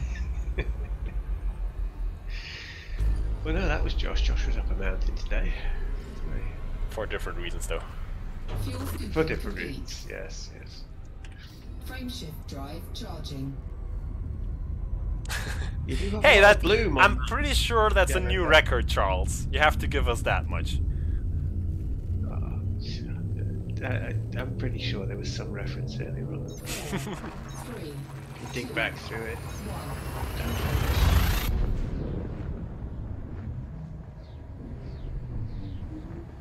It's actually gonna be the first time I will dock with the Gnosis. Haven't done that before, and the first time I will jump with her as well. Should we? Should we go like 10 minutes over just so I can make it there on the stream? What do you guys think? Because I don't have an issue with it. It's just gonna be a matter of when I upload this, or when I finish the stream and it's gonna be up on YouTube, it is gonna be processing for ages again if we go over the 2-hour mark. But I mean, it's not a big problem. What do you want, folk?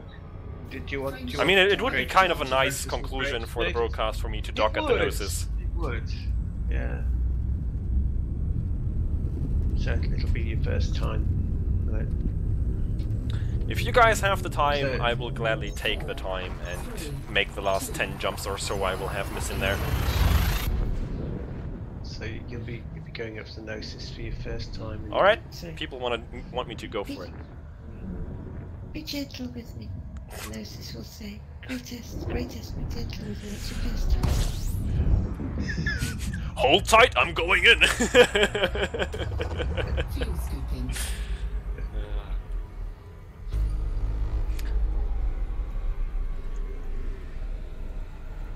Yeah, Sinclair. I think it's had positive and negative effects. I mean, the positive is you kind of have to make your stream a bit more Frameshift drive structured, charging. so you don't go over time and you still get to say everything or talk about everything that you want to talk about. So that's the good thing. But yeah, sometimes 2 hours is just a bit short if you plan on doing something bigger, or you have a bigger topic coming up where people really want to talk about. Again, it was a measure for YouTube, because you know the YouTube upload thing afterwards, the post-processing thing has this weird limit at 2 hours. But I'm just saying YouTube might not be an issue for us much longer. So I know we've been saying that for a while, and I personally have some reasons that I have not moved over to Twitch just yet.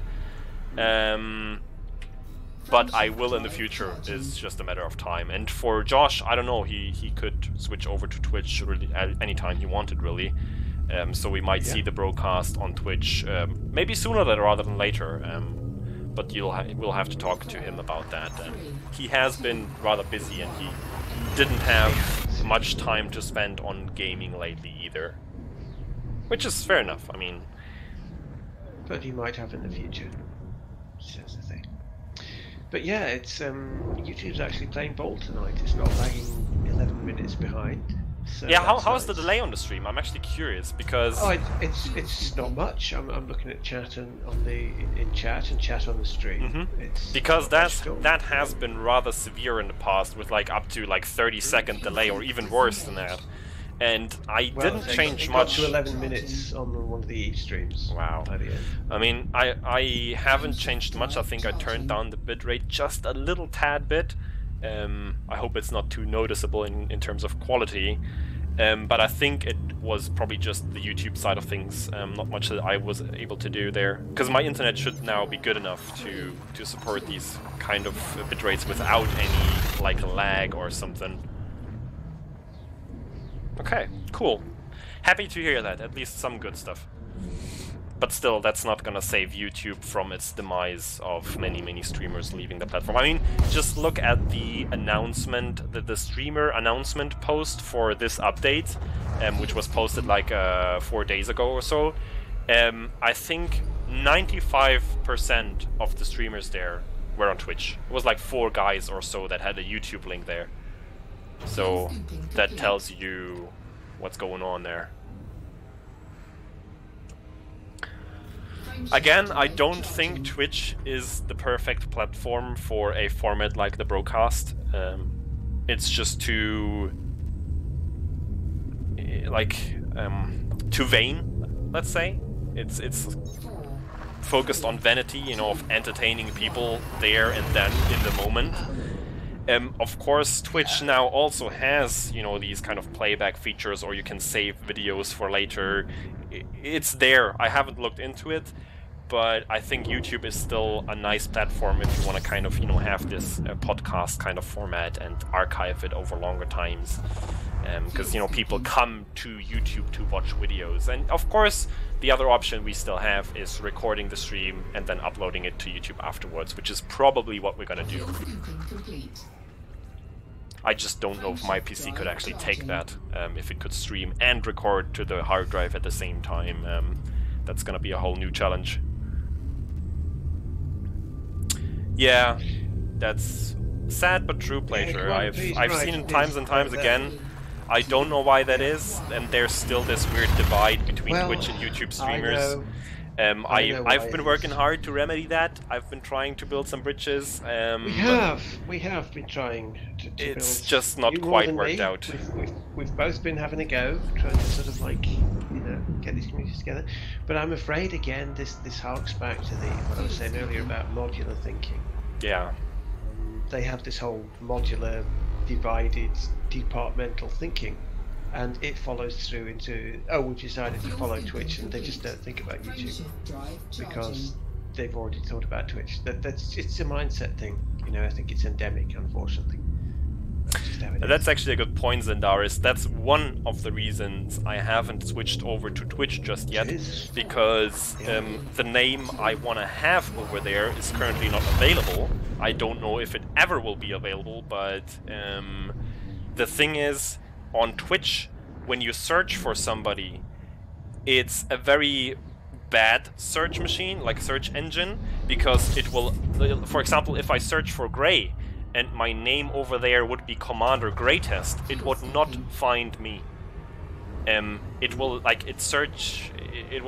not find Commander Greatest if I search for Greatest. You have to put Commander there beforehand. It only searches like in order, let's say, of the letters. And it's such a tiny little simple thing, but it really messes up like how hard it is to actually find someone over there. Yeah, it is. It's a whole different. It's a different mindset of immediacy and spreading viruses and things. It's not like a data storage facility like YouTube tends to be. Yeah. If you want to find videos with content that you can watch in your own time. But that's why I'm saying the solution is probably going to be to record the stream and upload it to YouTube separately. Well, you know, if you wanted to sit people on a couch and play psychiatrist, you could say the fact that Frontier like the immediacy and the superficial attitude of Twitch says a lot more about their psychology than anything else. If you wanted to play that game. Just saying. Which, by the way, I just want to make clear, I do not want to take away from all the Twitch streamers at all. I think they're doing a fantastic job. They are growing, they are becoming better and better. I think it's super entertaining to watch them. Again, it's just this special format that we're doing, which is why I think it's not perfectly suited. But we can work around it, and maybe if we switch over to the platform and completely abandon YouTube, then we will at least be able to build like a more wholesome community over there, you know, with the Twitch streamers together. Yeah, it's true. I mean, realistically speaking, what the BroCast is probably better at home on Twitch, because, I mean, I could never ever put something like Turtles Travels on Twitch, because it is just not geared up for that. It is for live streaming. It's purely and simply that's its forte. That's what it does best. Yeah. And I think YouTube's forte is not live streaming. It is everything else is YouTube's for. Pretty much, yeah. If you want a series of videos that people have taken a long time to make, you find them on YouTube. You look on YouTube for the information, all those things. You don't go looking for a series of consecutive informational videos on Twitch. It just doesn't make any sense. It's not what it's about. It's about the experience. It's about the streaming. It's about the live, the involvement, the interaction. That's what it is. Tokoso says he likes Plater's new silky voice. To be honest, I don't think his voice has changed that much. I think it's still very much the same as it has been, which I think is brilliant, and I'm pretty sure that Plater is very happy about as well. Yeah. And yes, I think you could hear sometimes that he's having a bit of trouble, yeah. But that's I'm gonna go as far as to say that's probably gonna get away. So I'm pretty sure it's gonna be as he's always been, still as sexy. Oh my! Oh my!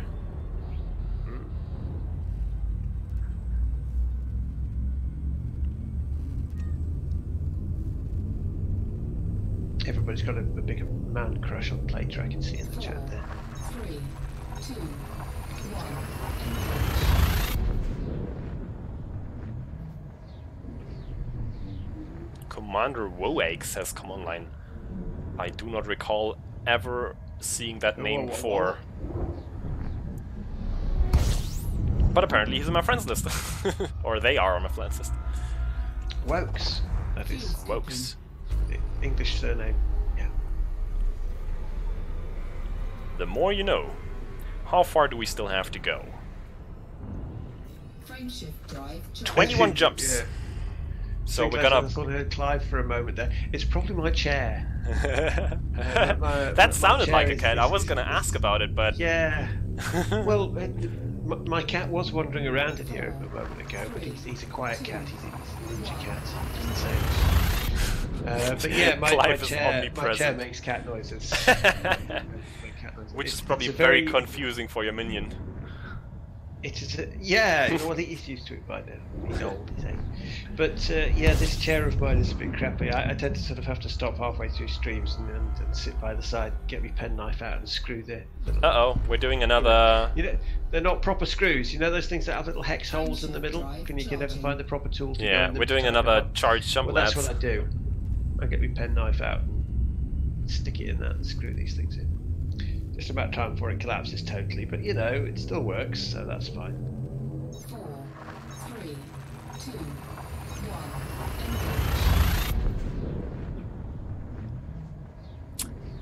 Thanks, Keith. There. He's take care, mate.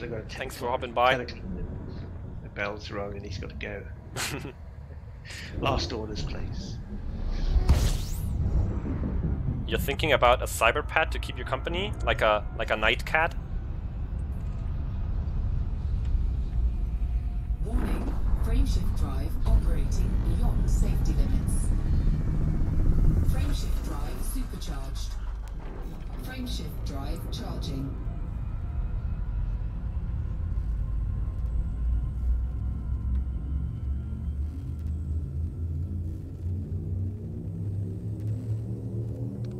I actually can post you the Gnosis location again. Yeah, because I still have it there.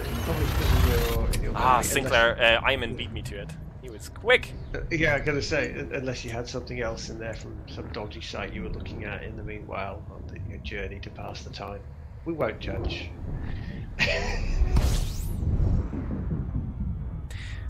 I mean, Lucci, I'll give you that much. You've been very consistent. I don't think I've ever seen you ever spell my name correctly.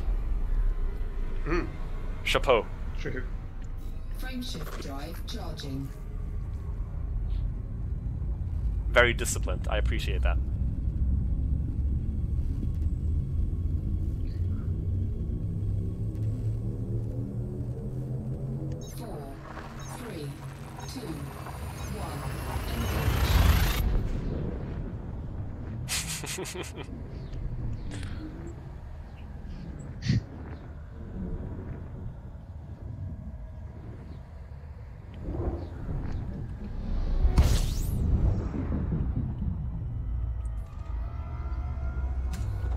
Fuel scooping.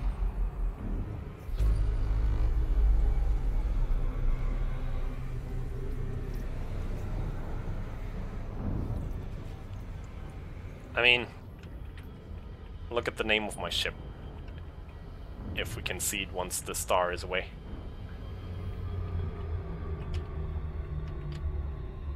And the ID. I had to do it. You know I had to. Of course. Frameshift drive charging. About 20 jumps left, Tokuso. So about 20 minutes or so, 15 minutes until we're there.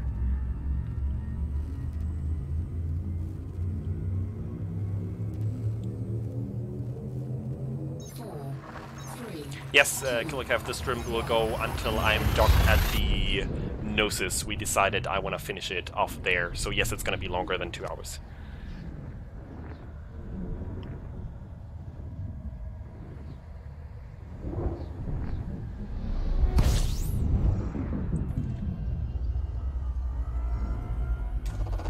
Fuel scooping.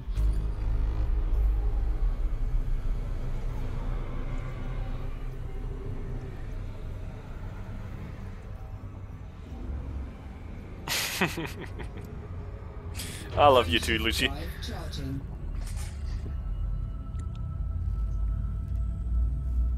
Leutje Coffee.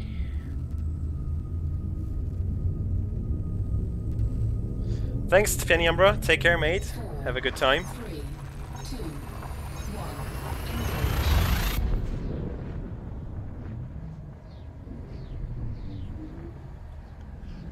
Maybe we can take a look at the cone sector where the Gnosis is going to jump to. Maybe somebody can give me a reference system or the actual system that the Gnosis is going to jump to, so we can take a look at that area on the galaxy map for the finale.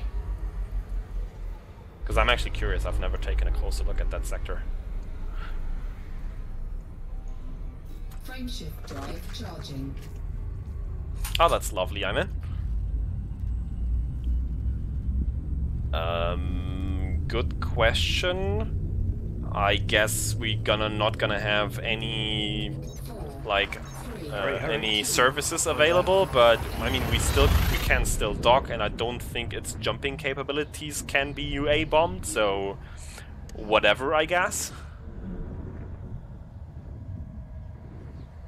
Well, I wouldn't mind. I've specifically taken this ship out here completely expecting I'm not gonna make it back home, because, you know, we're jumping into a permit-locked sector full of Thargoids. There's that. I mean, if this sector is gonna stay permit-locked, I don't think anyone will be able to jump out of there if they miss the jump back with the Gnosis. So if you're not docked for the jump back, then yes, you're gonna be left behind.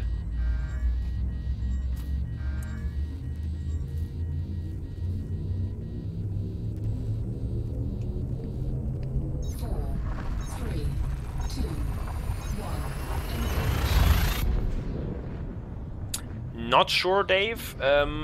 We might have to check real quick. Can't tell you.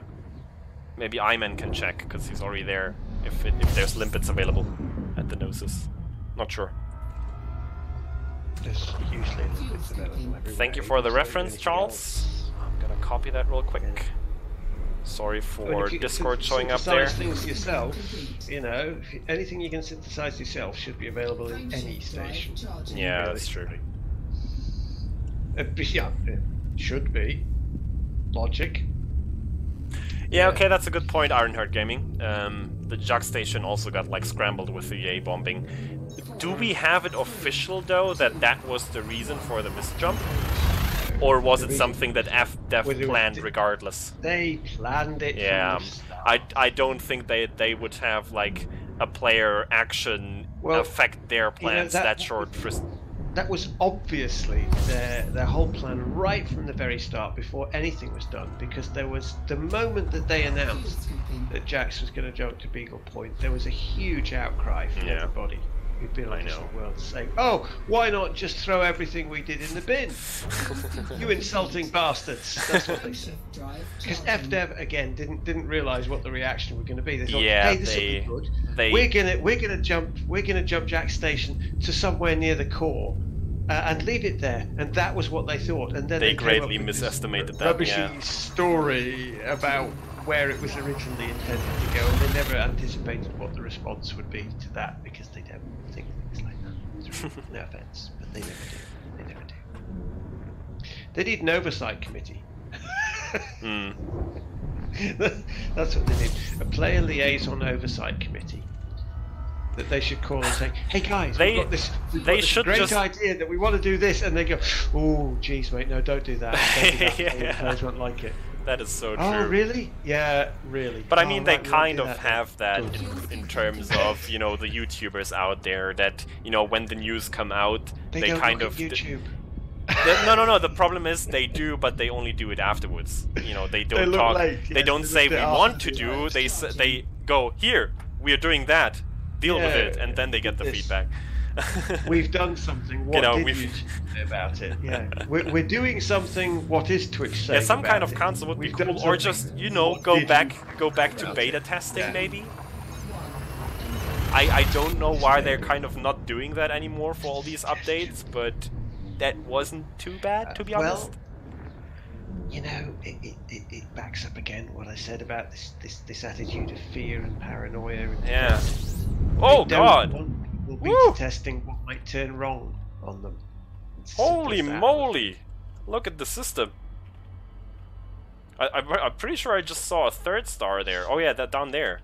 That was quite. It is quite shiny with the GemFX running. I've got Uh-huh. to say, it's a bit bloomy, a bit too bloomy for my taste. Yeah, I did turn the bloom up a bit on intention, I think.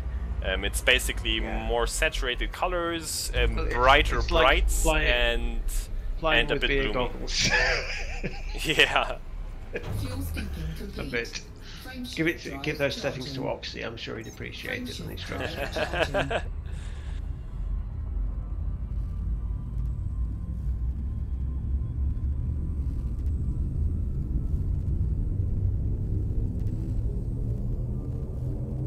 Four, three, two,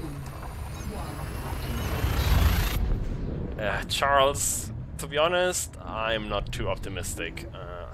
I actually don't think it will have a beta.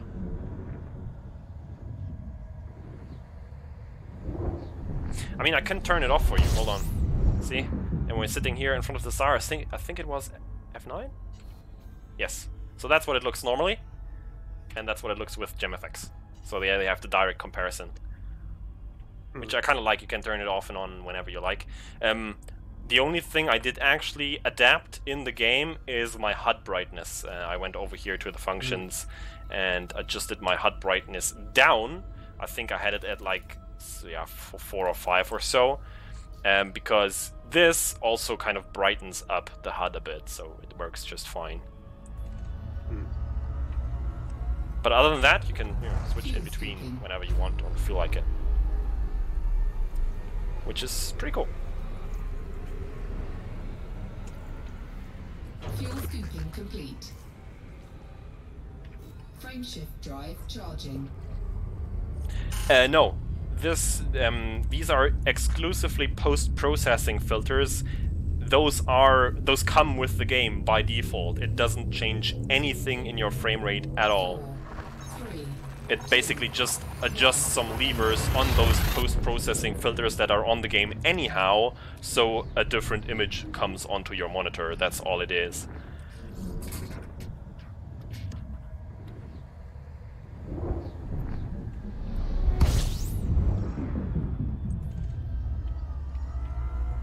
It does make Witch Space a bit more Doctor Strangey, that's for sure. Yeah.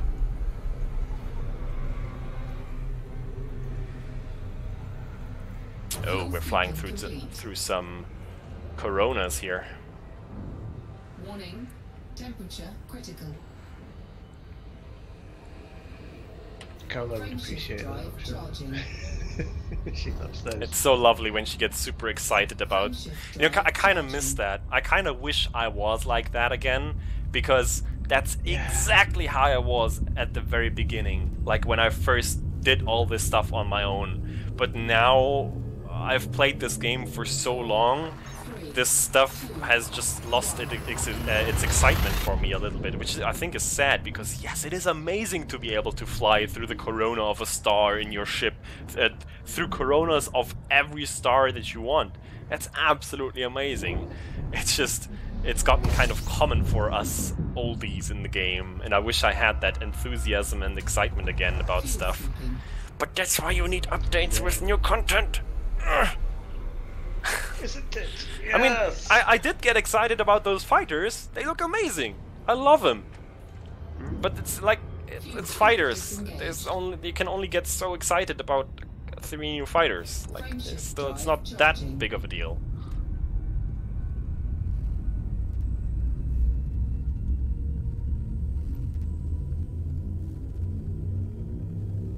Well, you can do both. You can drink a Corona while you're flying through a Corona. 3, 2, 1. I'm not sure it would be called Corona though in 3304. Well, then again, it probably should be. Well, a lot of things still the same. Yeah, why not?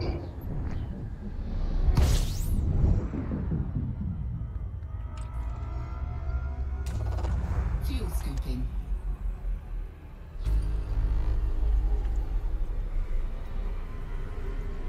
Alright, I think we should be almost there. Let's take another look. 6 more jumps! Almost there, lads. 5 more minutes and we're there. Nice timing. That's not far off what you estimated.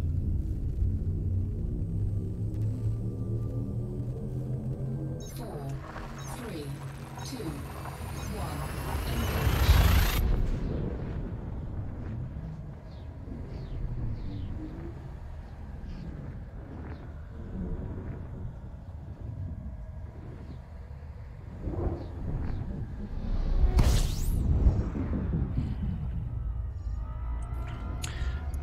You know what I think is kind of sad as well?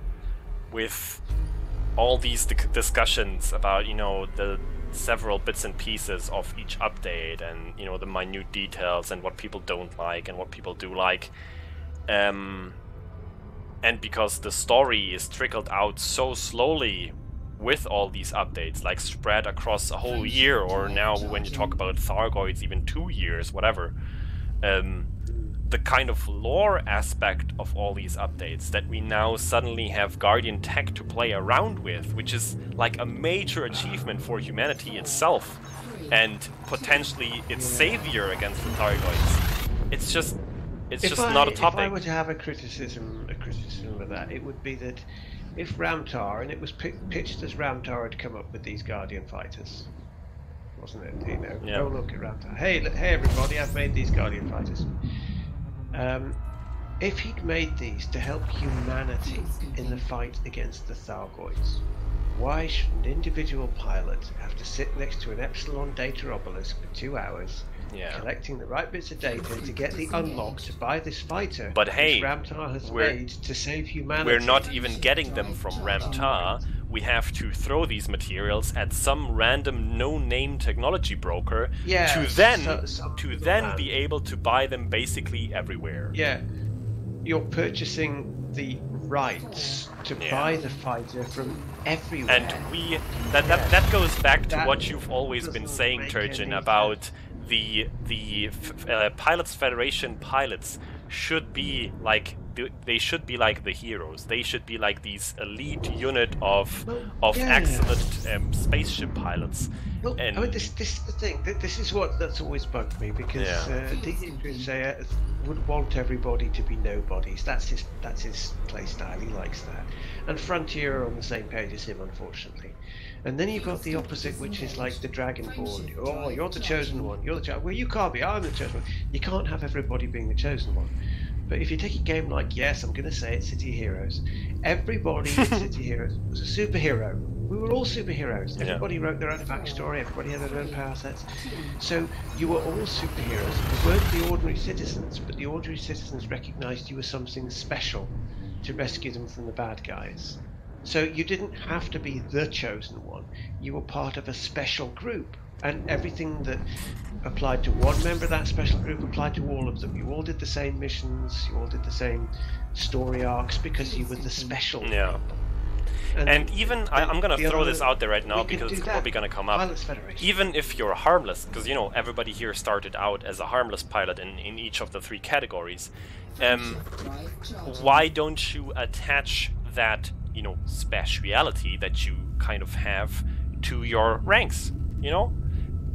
Achieving elite currently in the game gives you nothing but access to Shinraju Desra, basically.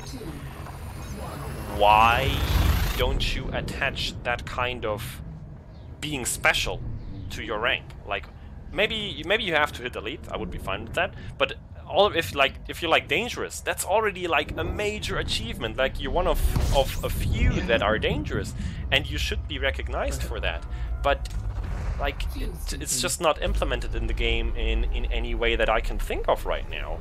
That like people talk differently to you, or you know, that your status in general is something different. Yeah, well, I mean, I get that probably not all of the Pilots Federation is special, because yes, we are many, and some of us are, you know, noobs, so to say. You know, well, again, this is what I mean. Even a first level hero in City of Heroes, people could see you as a hero. I guess you're they right. Just didn't yeah. let him go and fight Hamadan or the archvillains. You just go and beat up the street thugs because that's your level. But the people knew that you were on their side. You were a good guy. Mm. Now, I'm not saying you have to be a good guy in the Pilots Federation, because they're not. They're definitely grey. Everybody in the Pilots Federation is grey. That's the whole point of it.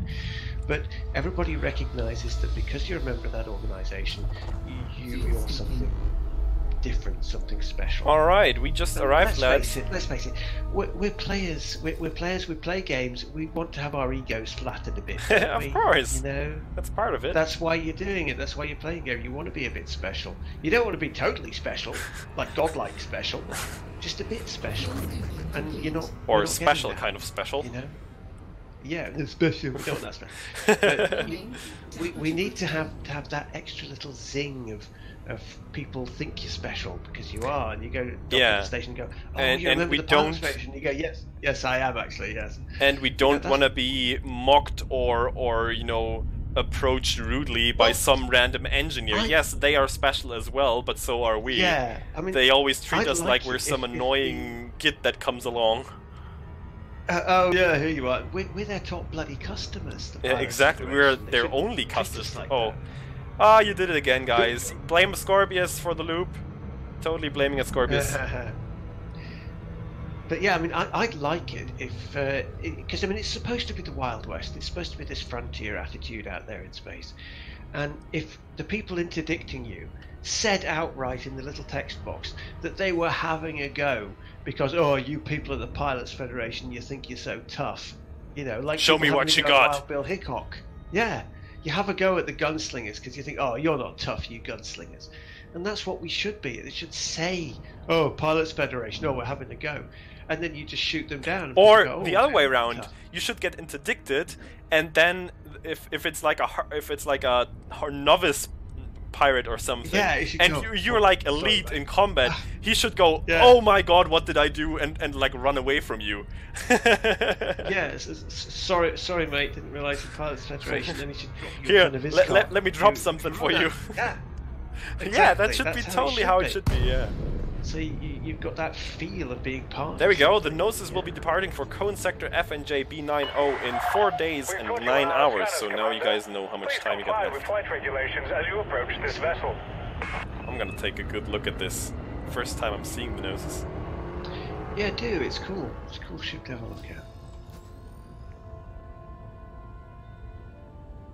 Oh, Luke likes our banter. Thank you, Luke. Yeah. He likes. Oh, look, the engines are actually going. I've never seen that on any of the other mega ships before. That the engines actually have exhaust fumes coming out of them. They're tickling away there. That's and nice. they're actually damaging my ship. Oh, that's cool. cool. That's nice. Yeah, it's just hang around in there for a bit and get damaged in the wake. And I don't see you here, Ayman. Are you in my private group? Am I in my private group? Yes, I am. Oh, that's lovely. It's pretty cool looking.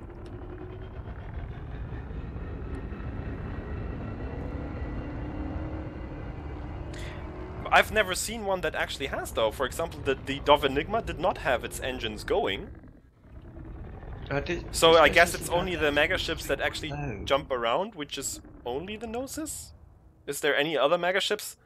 Oh, maybe these like... well, they all can. They can, yeah, but they don't do. They've all got engines. Let's see where we get. Clearance granted, Pad Commander. 6, Move right there. directly to your designated pad.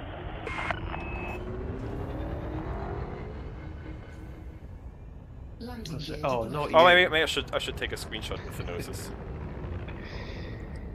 Oh, not you. No, sorry, that's cancelled. It's greatest. It's greatest. No, sorry, that pad's occupied, mate. Hold on, where's the nameplate on it? It says cannon right here. Do you know, I can't remember. Caution right there. Well, Caution, it's- caution. Where's the actual name? Is it up near the Oh, front? there. No, it's hidden in there. Why is it so? Oh, it's buried in the sides. Oh, that's okay. Where's the pad? Sorry. Just gonna try to get No one could. a shot here. Well, it's only after they named it that they realised no one could pronounce it, so they hid the name. You know, Grey was here.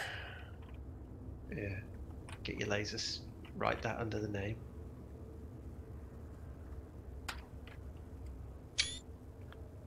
So that's how it would look like without the filter. I mean, yes, it is kind of bloomy and overexposed. I give you that much. Let's take a normal one as well. All right. No, the colours it's work dark. quite well with that.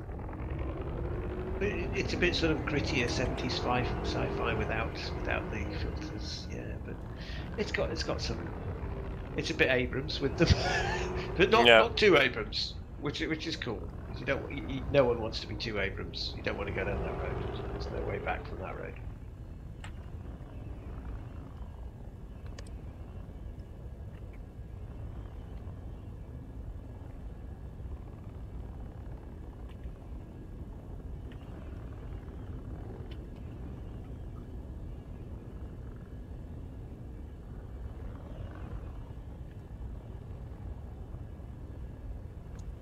Landing gear retracted. Thanks, Anonymous, for subscribing. No, that's a good one. Daris says the best insult the mission giving NPCs have given him so far for being harmless. Another day and another occasion on which I have to see your face. Will it be the last, I wonder? Yeah, you shouldn't talk to a pilot of the Pilot's Federation like that. Well, if they're harmless, you can probably get away with it. Yeah, but they're gonna come back for you once they they're leave. Pilot Federation and say, yeah, well, it'll come back to you. Uh-huh. Landing complete. And it should. Course engaged. Totally should. Welcome to Cannon Research Vessel, Gnosis. Oh, I love the announcer there. That's a nice little special message there they got for us. So yeah, we have no mission board and no passenger launch. We do have maintenance. Let's get us fixed up here again. And yeah, no restock. So you cannot get limpets here, or do we? No, yes, we have restock. You should be able to get limpets here. Oh, we can actually change the crew here, so I can still decide who should we kill off, lads. Let Chad decide right now. You see that? Who's gonna die? That's the thing. How have you managed to bring all three of them with you? Magic. To sit there. Turgeon, in the crew, like, don't yeah. question it. Magic. Who's gonna die? The noob with, looks okay. Kaylee Moon with that backstory right here. You can read through it real quick. No offense. Alternatively, the guy that I actually quite like, because he looks, a bit high of a nose, but his name is cool, and I mean, he's pretty good. He's only got 2 more ranks to elite. Kaylee's got that sort of quirky Spider-Man. Yeah. Sort of. Hey, or should we? That's okay. Or should we? Guys, okay. But Phoenix. Oh, should we kill off Phoenix Hyde with the purple lips and the I don't know, this thing here, well, she just which has been super expensive for me in the past. Yeah, and is costing who's me that 10%. 150k one you've got on the pilot's application board? Is that a woman on the right of the pilot's application I think it's board? supposed to be a woman, Is but it? you wouldn't be mistaken. Well, I'm sure. Oh my I'm god, sure they she all could look that do awful. Look at those guys down Phoenix. here. Those girls, guys. I don't know. Look at that. It's like Phoenix twins. What, What is that? That's her sister. Yeah. Oh my There's got to be a God. sister there. What's going on there? I know, but only if you train them up from harmless, Disco Cat. If you train them up from expert, I think they end up at like 16%, if I'm not mistaken. So they're even more expensive. But yeah, I wouldn't mind killing off one of the 2 expensive ones, probably her. Let's She scares me. Put Yeah. it to a vote. Come on, chat. Get rid of the scary woman. I think they want Phoenix to die. Yeah. Keep the noob, needs experience, fair enough, even though I have her for the longest. I just decided to train her up first for some reason. Well, you know, you can almost imagine her going and blowing that hair out of her face, which is mildly And they endearing. say space travel until doesn't it affect gets your looks. Yeah. She says, I was born on Sol, but always had this burning ambition to get out there and see some of the galaxy. My baby boy came along and I want the best for him. Wait, what? She has her baby with her? Where is he? Doing Oh, this in the God, best way to make that happen. I once liberated a convoy of slaves. Took more than my share of pirate kills that day. Did you really? So this baby boy, So, is it like... I was gonna say, hold Kawato on, she has offspring. Oh my god! Kawato and Total Recall? We are too late. We Is should that have what she's like? We should have killed her earlier. Ugh, I don't like Okay, that. she's gonna come with me. Hyde. I mean, Jekyll and if Hyde. she's good enough, if she's elite enough to actually fight us out of there alive, I mean, she's gonna have earned it. If she's not good enough, whatever. Alright, I think that's a wrap, my ladies and gentlemen. We are docked at the Gnosis, and let's return to the surface so we can get some shots in there. Oh, I'll paste my Facebook post in the bro bar because people said. Yeah, they go wanted to ahead. see- If people want to read what the nice text that Turgeon's written up there about his dad, you will find it in the bro bar. Oh, look who's there. I think that's Ayman, right? I'll just swap that. So, yeah, thank you very much for coming along. I hope you had a good time, you know, learning about the current update, learning about the news of the Chapter 4 update, and yeah, jumping out here to the Gnosis. Oh, that looks nice on the pad. Love it.